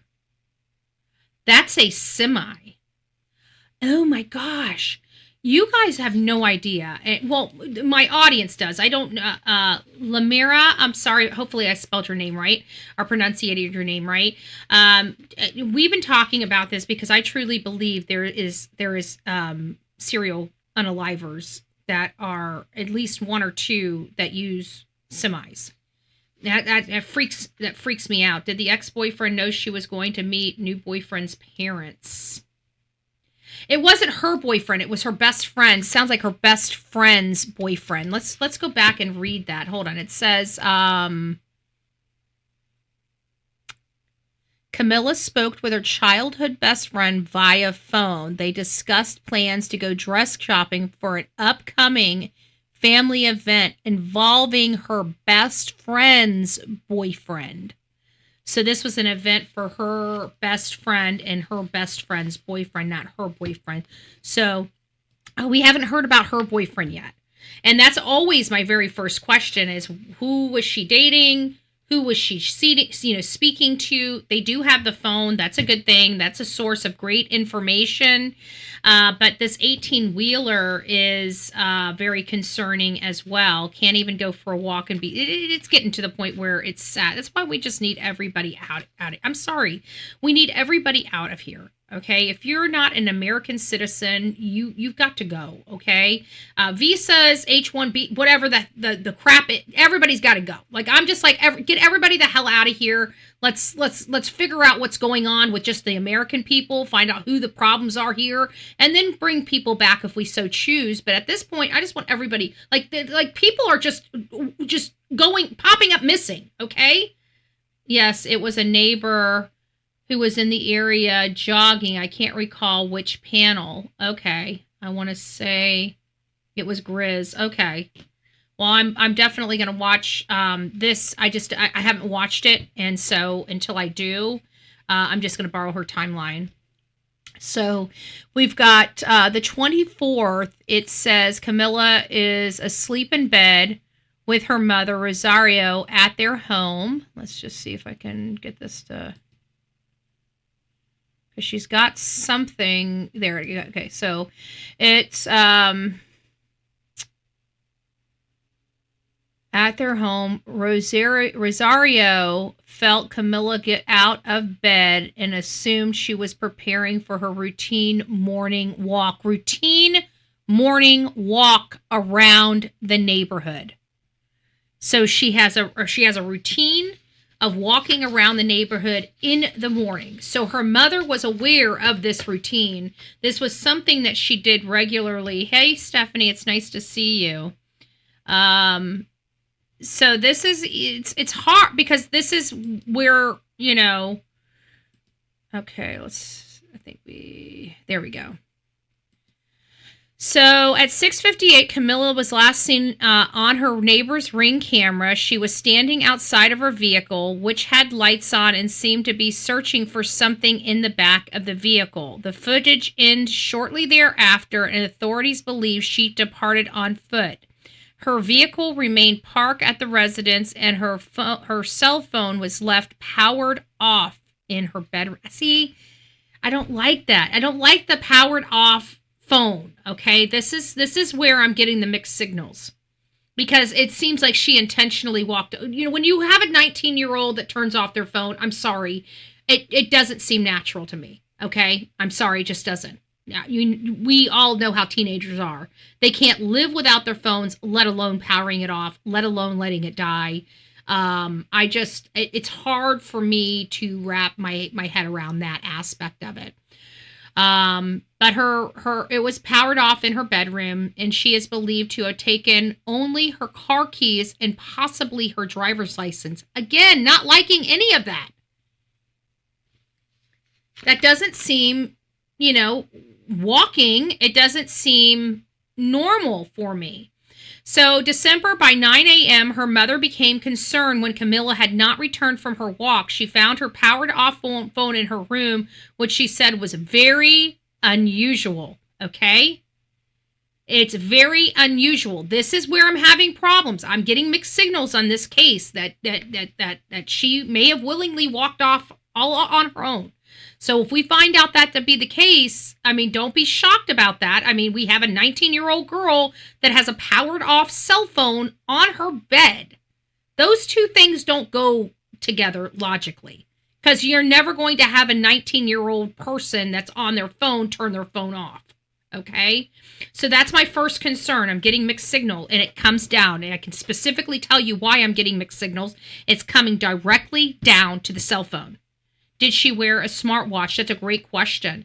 And if she's regularly walking, you would think that she would wear a smartwatch, because when I was exercising a lot, that was one of the things that I did, is I wore a smartwatch because I was, every day, my goal was to make 10,000 steps or more.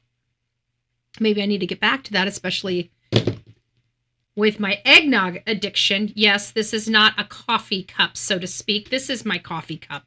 This has coffee in it. I know you guys. I know I kind of gave you guys the facade to think that coffee's in this coffee cup. It's not. It's eggnog.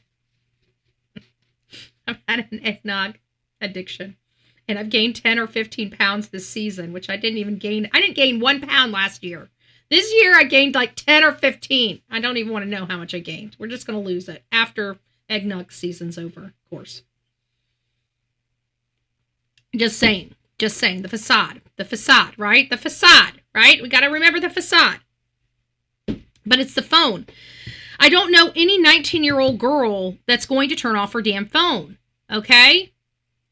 I don't know any 19-year-old girl that doesn't have, like, chargers and everything with me. So, and God forbid the phone, oh, no! You know, the phone dies, right? So her mother became concerned when she didn't come back by 9 a.m. So she was gone 2 hours, 2 solid hours before anybody realized she wasn't home. Okay, this is, again, I'm concerned. This was very unusual. She usually took her phone with her on walks. There's the question. Everybody wanted to know. There you go, right there. That yellow right there. Everybody, I remember hearing somebody asking, did she normally take her phone with her? There it is in black and white. Well, in yellow in reality, but you guys get what I'm saying. So, thank you. Sharon Lancaster gifted 10 Bullhorn Betty memberships. Well, thank you, because I'm a love machine. No, I'm just joking. Welcome to this crazy family we call the Coffee Club, i.e. the insane asylum.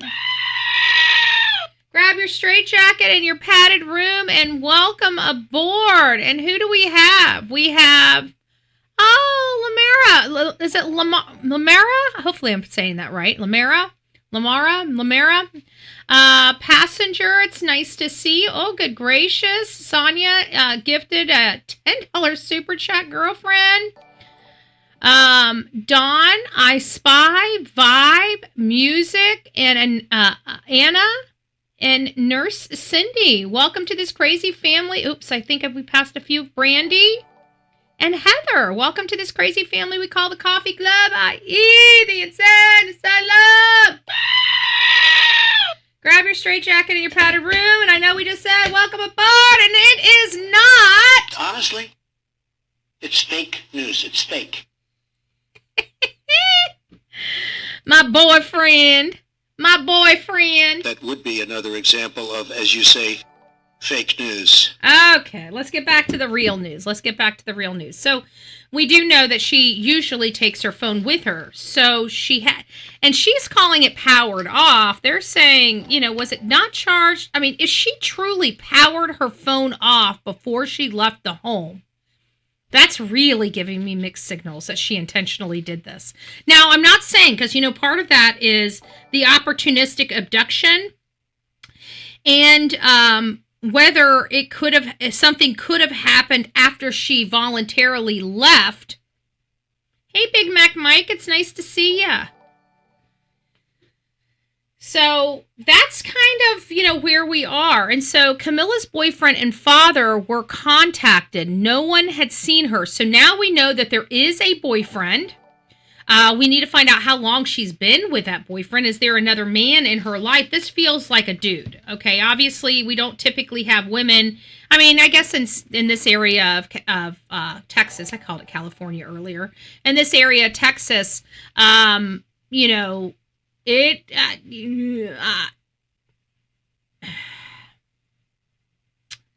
she seems like she was raised in a good area, but obviously it appears she may have met with foul play. Is this intentional or unintentional? Did she intentionally walk out of her house to meet somebody, but unintentionally something happened to her? She wasn't expecting something to happen to her.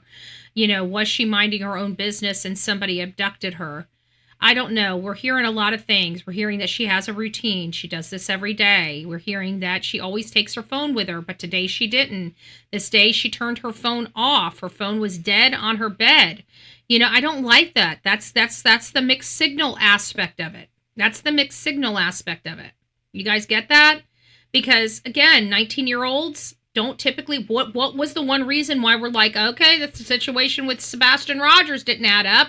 Because everything that he owned and loved was at his house.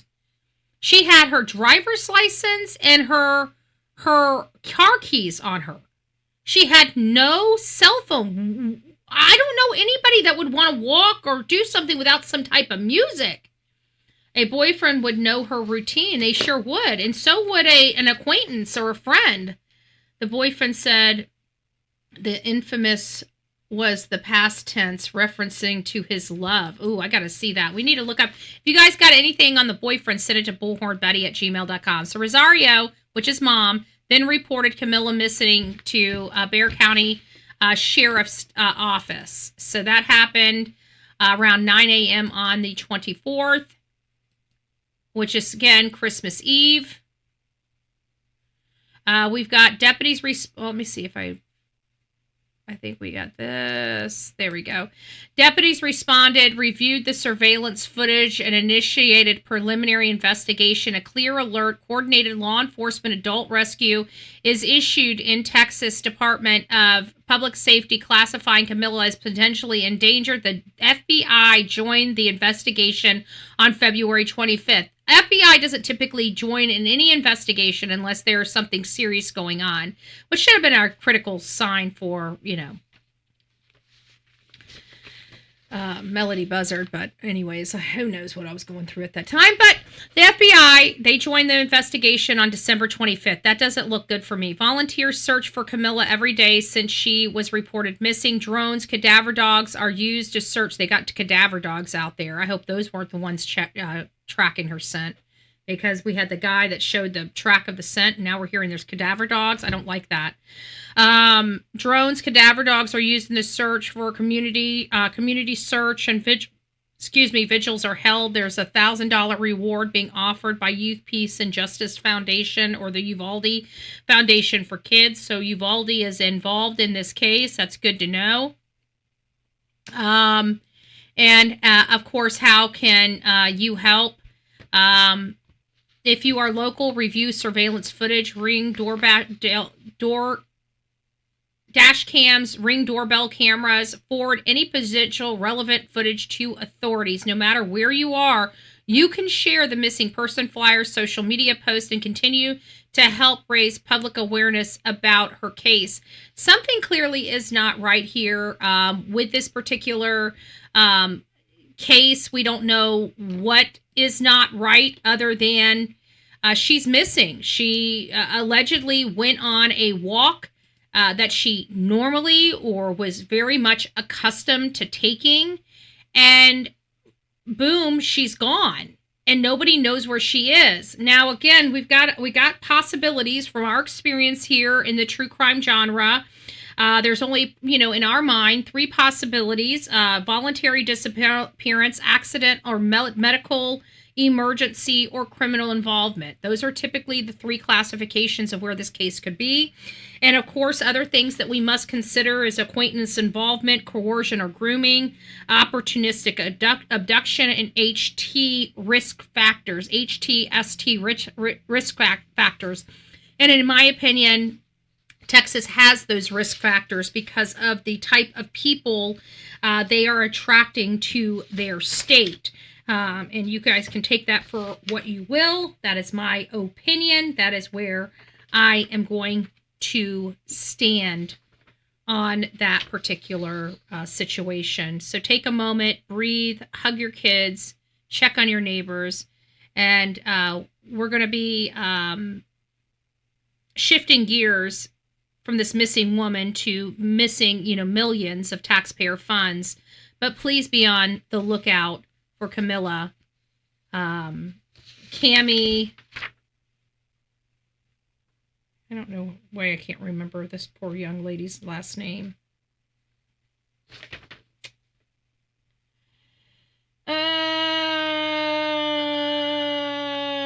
Mendoza. Camila Mendoza. I'll have to remember that. Camila Mendoza. I hate when I make mistakes like that, but it does happen in the type of work I'm in. So now we're going on to the Minnesota scandal. Let me just see if you guys had any questions before we go and move on. No? Sure. Maybe Grizzy or Melanie. The phone might not be dead, just turned off, in my opinion. Well, she's saying turned off. We've read some things that it was, it was obviously not powered on. For whatever reason, either whether it's a dead battery or she intentionally and willfully turned it off. I think it's important, because if she turned her phone off, think about how often you turn your phone off. Like, I don't know very many Americans that turn their phone off. Okay? I don't know if it's the American way or if people deal with it differently in other parts of the world or not, but I don't know too many American people, unless their phone is acting up, power their phone off. What would make a 19-year-old leave on Christmas Eve? Does she have gifts under the tree? Mom said phone was dead. I guess we'll We'll find out. We'll find out. So I think the big point is she did disappear after a routine walk.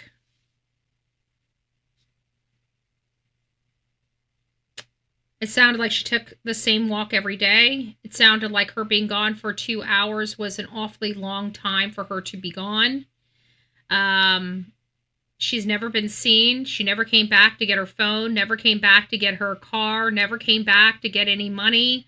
That tells me that there is a major threat here, that she is unable to reach out to somebody. So this is elevated. I don't think, in my mind, I don't think this could be anything other than foul play. You know, even with her turning the phone off, because even if she turned the phone off, in my opinion, she was going to meet somebody she trusted.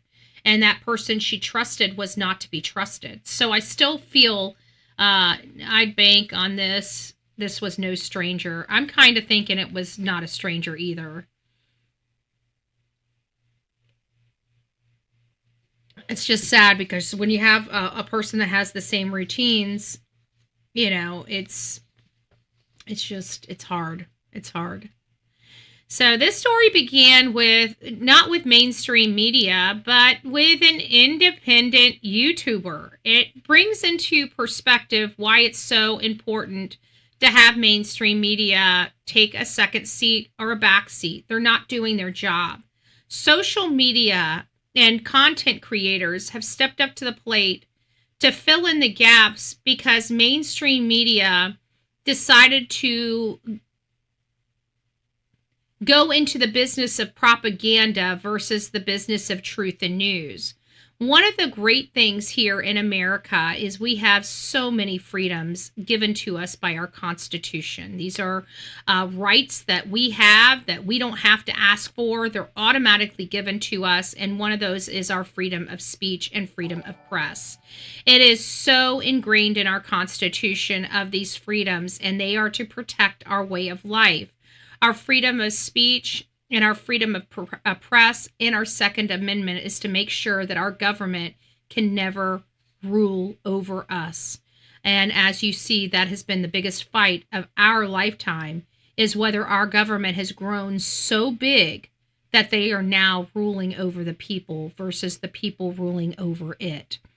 And I think we can all say that we've gotten to a point in our society where it looks like we shouldn't be paying taxes, right? It doesn't seem like any of us really should be paying taxes when we can have billions and trillions of dollars literally stolen from us for years and be none the wiser. I would say that we're paying entirely too much taxes. We have entirely too much money that can be rifled and stolen from us in a blink of an eye and make lifestyles of the rich and famous off the backs of the taxpayers, the middle class, the people struggling to even put eggs on their table. Eggs. Eggs.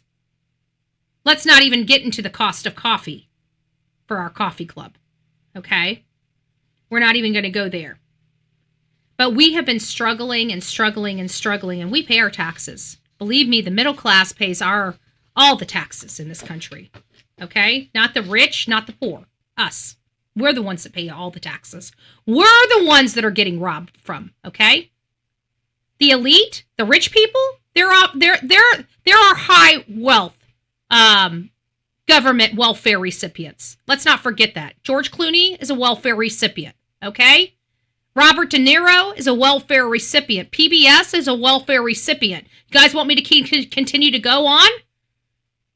They are welfare recipients. They've been stealing money from the American people to fuel and fund their lifestyle, and now it's all coming to an end. George Clooney, gone. His career, done. His career, done. We have snipped the purse strings all over this country. I have been telling the people on my audience, the ones that would hear me for the better part of 5 years that we've been on here, that that our money is being laundered. And I know it sounded like it was a crazy statement to make, but it's one that I've told you guys about for years. And we've discussed for years. To think that one 23-year-old YouTuber can go into one area and in an afternoon uncover $110 million in pure fraud in one community makes me sick. If this is happening in Minnesota, it is happening all over our country. So I'm first going to put this out there to the people. If you are in an area, I don't care what area you're in, and you have medical facilities that never have cars in front of them and children facilities that never have children at them, I'd like you to reach out to bullhornbetty@gmail.com, bullhornbetty@gmail.com. I don't care what state you are from. We know that there is a huge network in Ohio, and we're getting some resources in Ohio right now, so don't you worry. I know that there are people in Ohio screaming the same thing. We've been hearing that. We're going to be getting people out there. Now, I don't know if it's going to be Nick or somebody else, but we're definitely going to have people out there. People are hearing this. People are jumping into action. Here in Florida, my sheriff, he didn't wait. Okay, my sheriff kicked into high gear and started making arrests for fraud in our county. My sheriff was picked up by some of the big X players on X. I was really proud of them. I'm still really proud of my sheriff. I love it when my sheriff makes, big news, when he makes big news, because he deserves it. He works really hard and he does everything he can to protect us here in Manatee County. And he does it, and he tries. I like him because he does everything he can not to arrest people. He does not want to arrest people. He does not want to put kids in jail. He wants people playing by the rules. So, I know that when somebody goes to jail here in Manatee County, they are very much deserving of going to jail here in Manatee County, okay? It's one of those things. I mean, we have required arrests, that means if they're called out on certain crimes, you go to jail whether you like it or not. But for the most part, he likes working with the community, and he likes the betterment of the community. So this story began not with mainstream media, but with an independent YouTuber, Nick Shirley. Nick traveled to Minnesota, visited state-funded facilities. What he found raised serious concern. Buildings listed as fully operational, millions of taxpayer funding, no children present, and no activity. This is not partisan. This is oversight, and what a shame. We've been giving our big-name media a lot of leeway. They have freedom of press, but they want to propagate and lie to the American people versus doing their job. So we're going to tell mainstream media, step aside, okay? You've had your run at this long enough, and we're sick and tired of being lied to. When we get sick and tired of dealing with mainstream media, social media is just going to push you aside and do it ourselves. And that shows you exactly what Nick Shirley did. He pushed mainstream. No, they weren't addressing the issue, so he went out there. He got to work. And in one afternoon, we have uncovered $100 million in fraud. There in Minnesota, shortly after his dropping this news, that place became a federal paradise. All of our federal agents and partners just swarmed into Minnesota, into that Somali group, kicked in doors, and started ripping paperwork and stuff out of their offices. You guys are now officially under federal investigation. Every last one of you MFers. And let me just be very, very, very clear for the people that want to call me racist. I want to see all the Somali population sit back to Somalia. So you can go ahead and add that to your criticism of Bullhorn Betty, okay?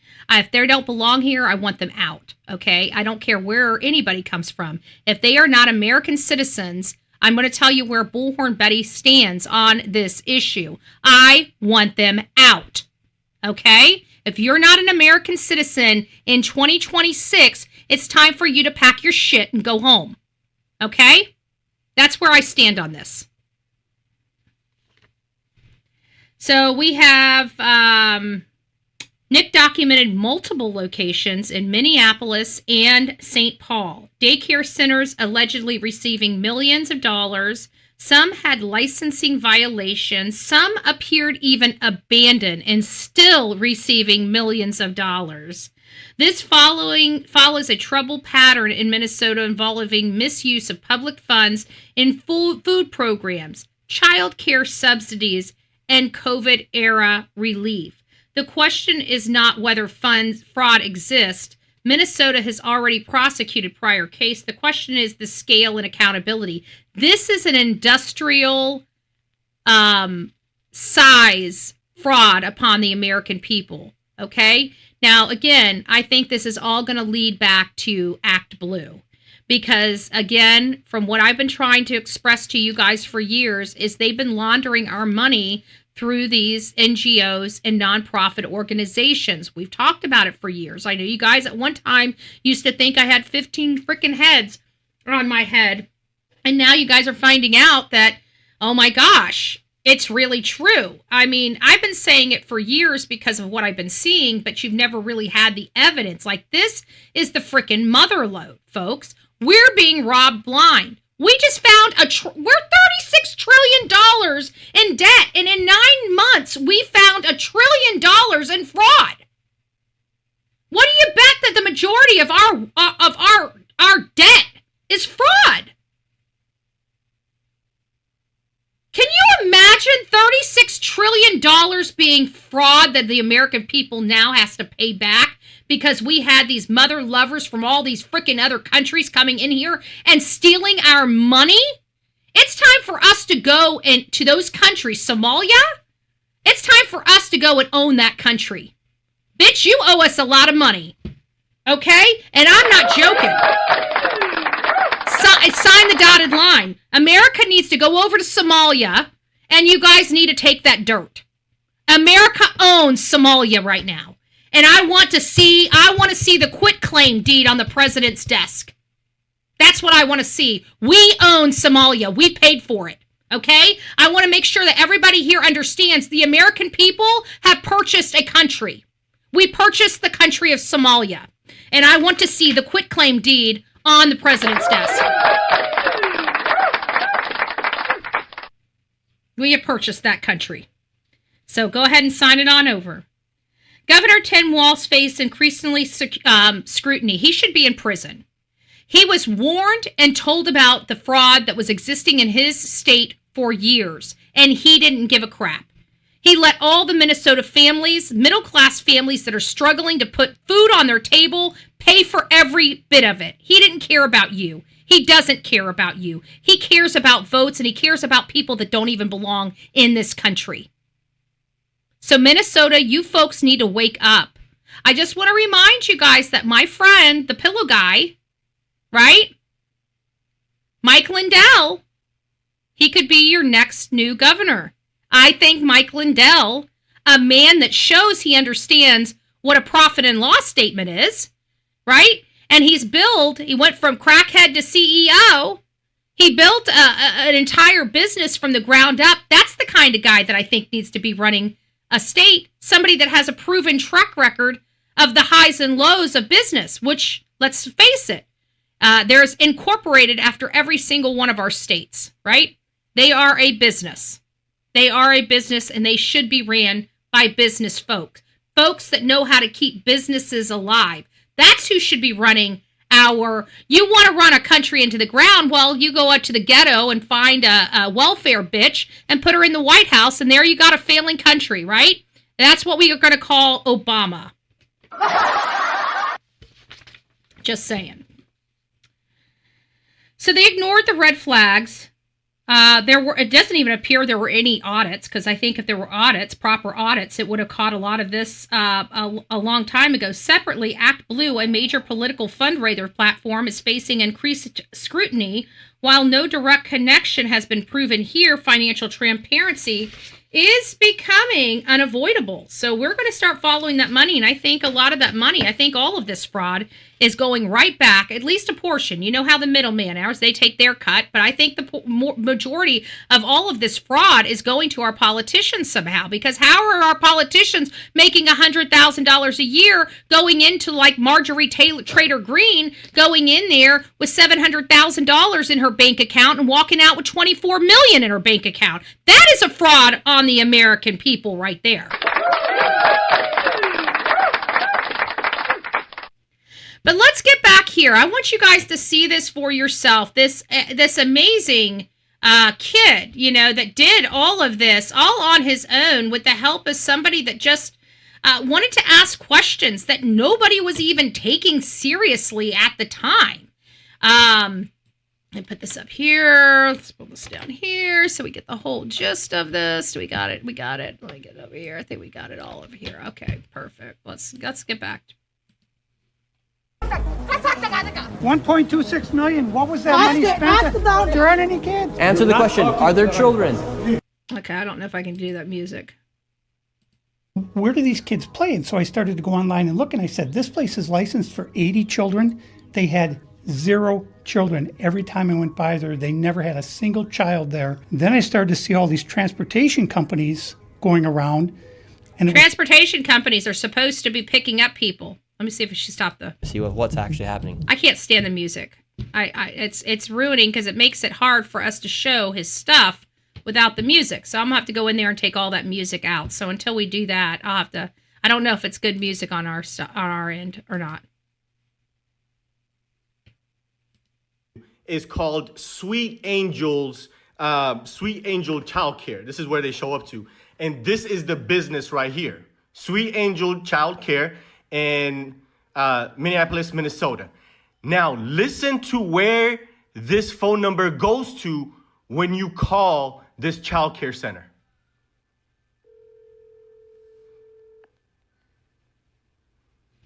Might be it's here in Ohio.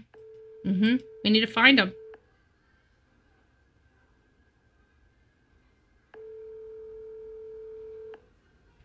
Just wait for it. Thank you for contacting the office of Governor Tim Walz and Lieutenant Governor Betty. Oh my God. Located at 130 State Capitol at 70. So you're telling me they've never gotten to child care? Nobody from the child place ever called? That's just straight unbelievable. Unbelievable.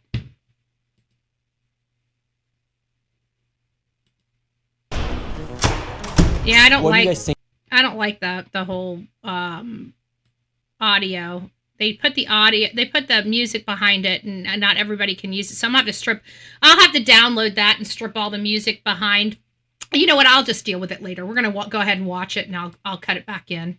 I'll cut it back in without. We're gonna go ahead and watch it. Don't forget to hit that like button. Why did that keep turning my volume off? Is enabling fraud to happen. Hold Governor Walz accountable for this. What was this money spent on?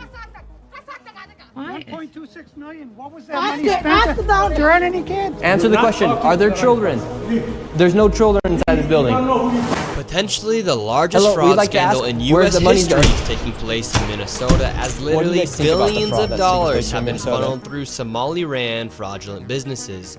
So much fraud, it could actually almost replace the entire GDP of Somalia. These fraudsters have worked hand in hand with the Minnesota government as they enabled billions of dollars to be given to fraudulent businesses underneath welfare purposes. Some of this money eventually landed in the hands of terrorist groups in Somalia like the Al-Shabaab, and others enriched themselves all at the US taxpayers' expense. And in this video we will break down all of the fraud from start to finish, from going to the fraudulent businesses and confronting the people who are making millions of dollars from the government. And we will also be confronting the incompetent government leaders who let this fraud happen. And to make this happen, I met up with a man who's been doing his own investigation for years now, as seen the fraud firsthand. We have a lot of people just like this around this country. So if you know somebody like this that has been looking into stuff, hand them my information. Bullhornbetty@gmail.com. Bullhornbetty@gmail.com. His name is David. Let's get into this and be prepared to be shocked. How deep is this fraud here inside of Minnesota? It is far worse than anybody can imagine. You heard it's 7 to 10 billion and maybe more, and now the numbers have been revised and put out there publicly that they think it's more like 8 billion.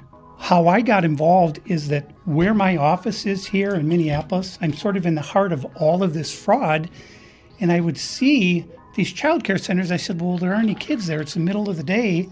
and all I see are a couple of guys standing out front smoking. And then I'd go by another daycare and I'd see the same thing. I said, well, where do these kids play? And so I started to go online and look, and I said, this place is licensed for 80 children. They had 0 children. Every time I went by there, they never had a single child there. Then I started to see all these transportation companies going around, and it was always a Somali driver. And I said, well, that's great. They're out there transportation, contributing, but they never had a passenger, never, ever once. And I said, well, what is all this transportation? What are they doing? So then I found out that in Minnesota, who believes that a bunch of people that don't even have an education, okay? Now remember, Somalia is a shithole, for lack of better terms, okay? Anybody from Somalia will tell you. Anybody that's truthful about Somalia will tell you. It's a shithole, okay? So how in the world did these people come over here from Somalia with barely, now you're talking about an incestuous country, okay? Brothers, sisters, cousins, doesn't matter. Keep it in the family. It's gross, okay? But you're talking about a bunch of people that don't have a lot of brain cells, okay? Trucking over from another country into here, and they became what? They just got all of this smartness. They know exactly how to work the federal government from front to back. People that have never even had an education, that don't even know how to speak English. You're telling me that they were able to come over here and create the largest scam of federal funds in the history of America? Inbreds with no education from a different country. I call bullshit. I don't know how many of you call bullshit, but I call bullshit. I don't believe it. You couldn't pay me enough to make me believe it.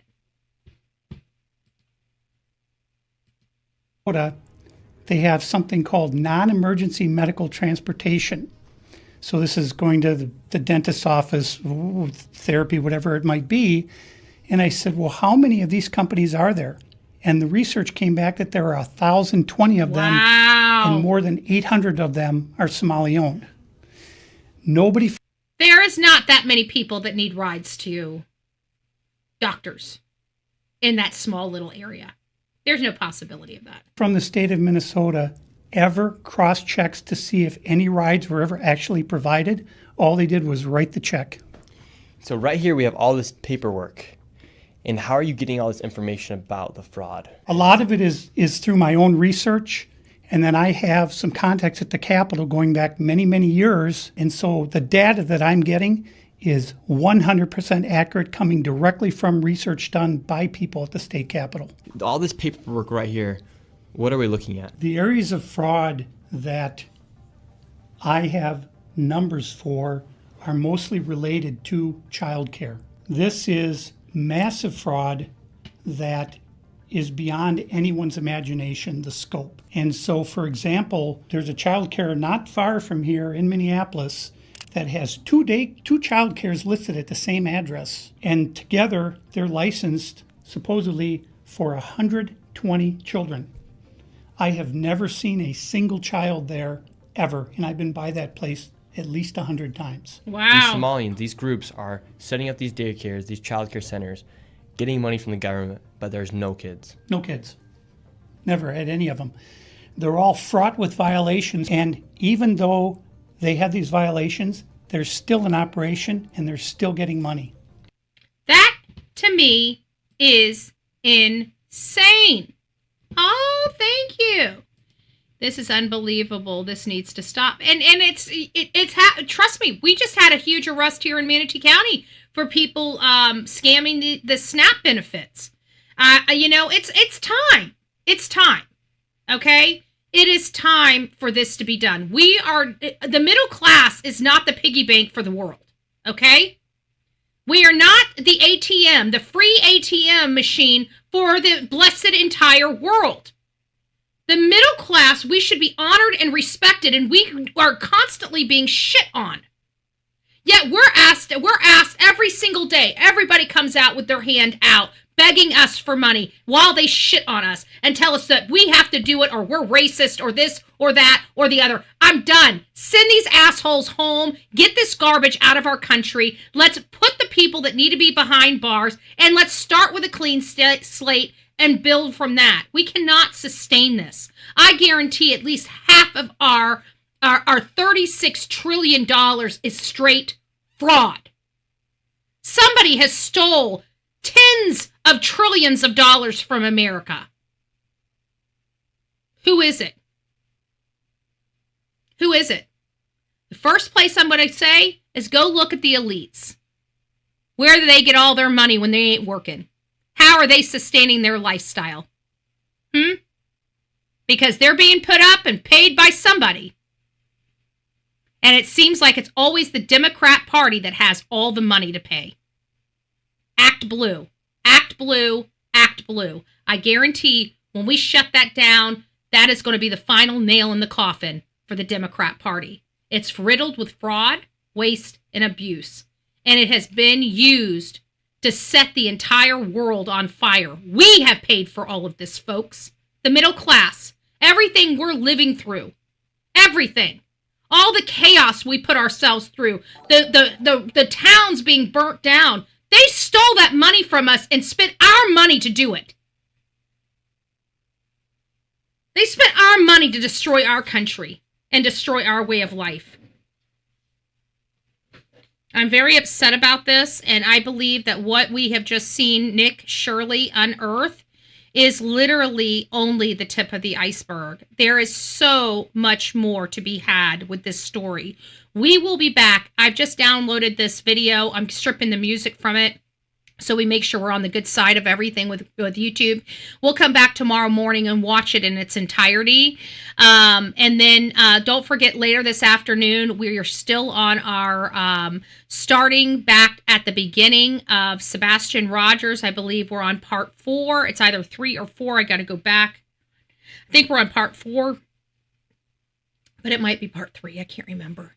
But we'll be back later this afternoon between 4:30 and 5 o'clock to continue our conversation with Sebastian Rogers. Today we're going to be incorporating their original interviews, the two original interviews with Chris and Katie. And we're also going to be incorporating a phone in because I told Samantha we would do it yesterday. I didn't work yesterday. I took it easy.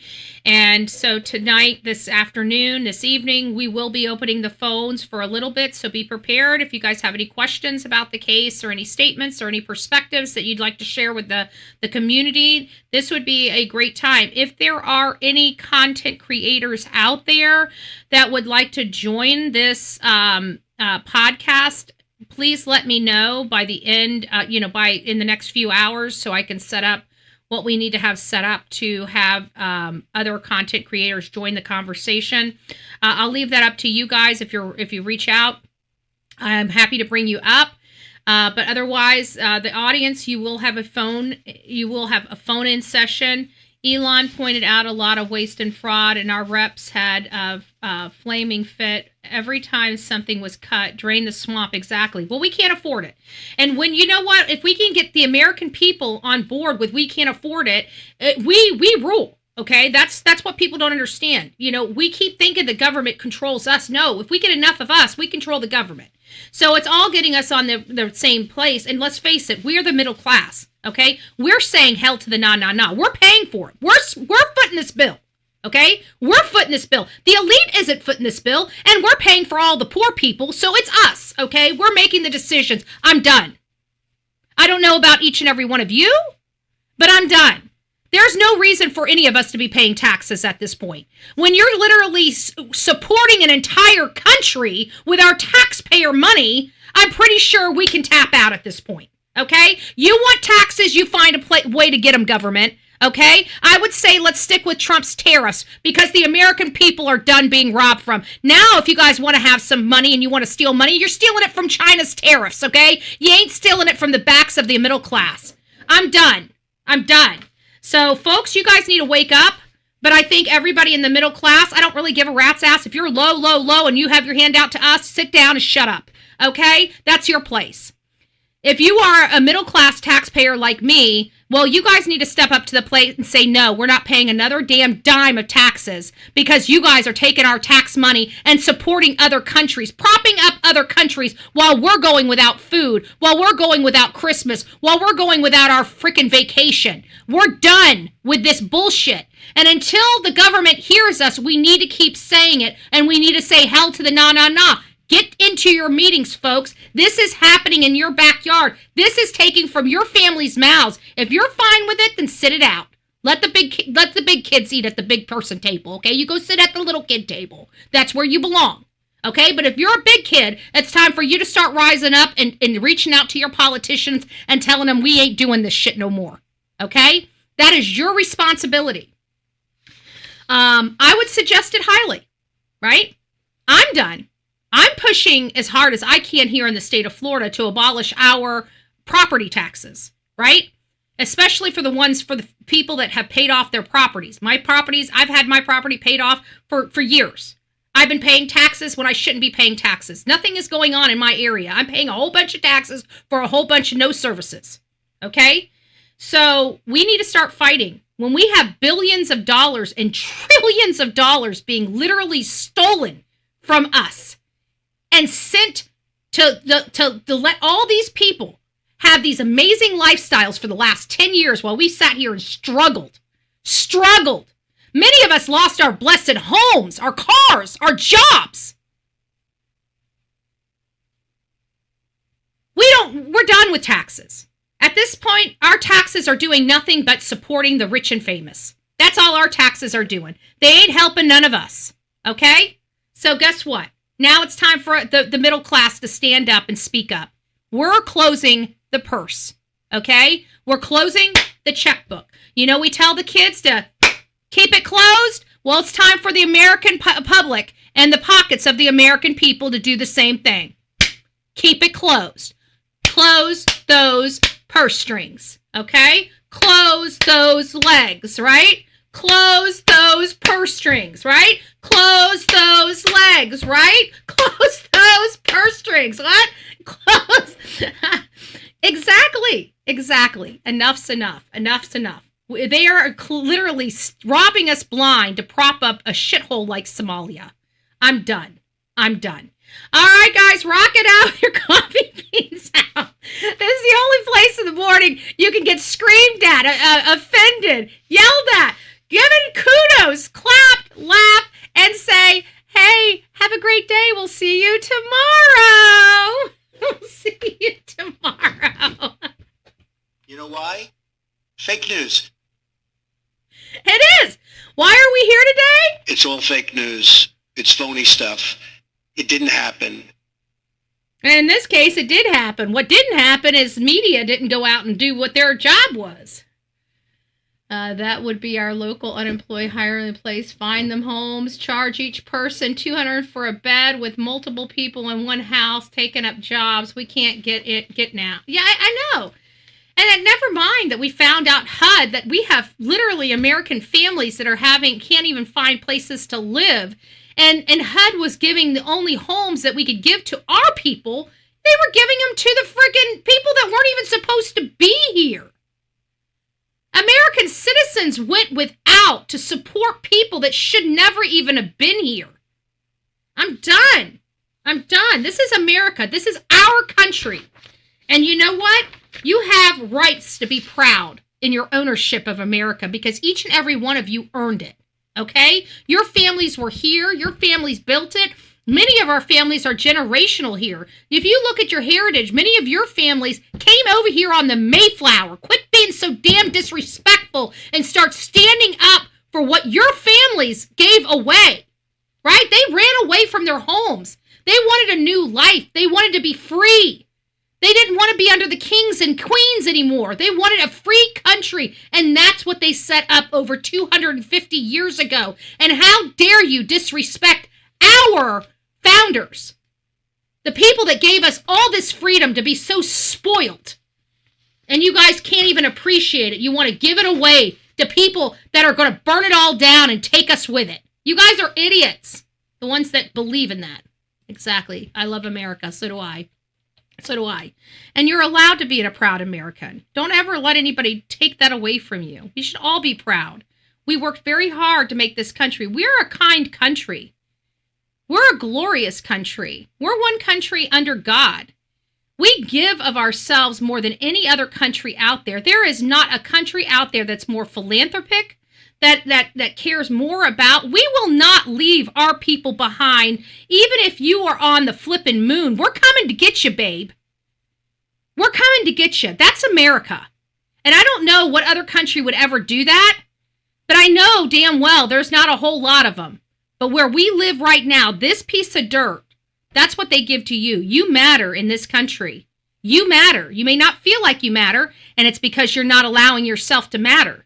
But when you want to matter, you stand up, you speak up, you get your point across, you start mattering.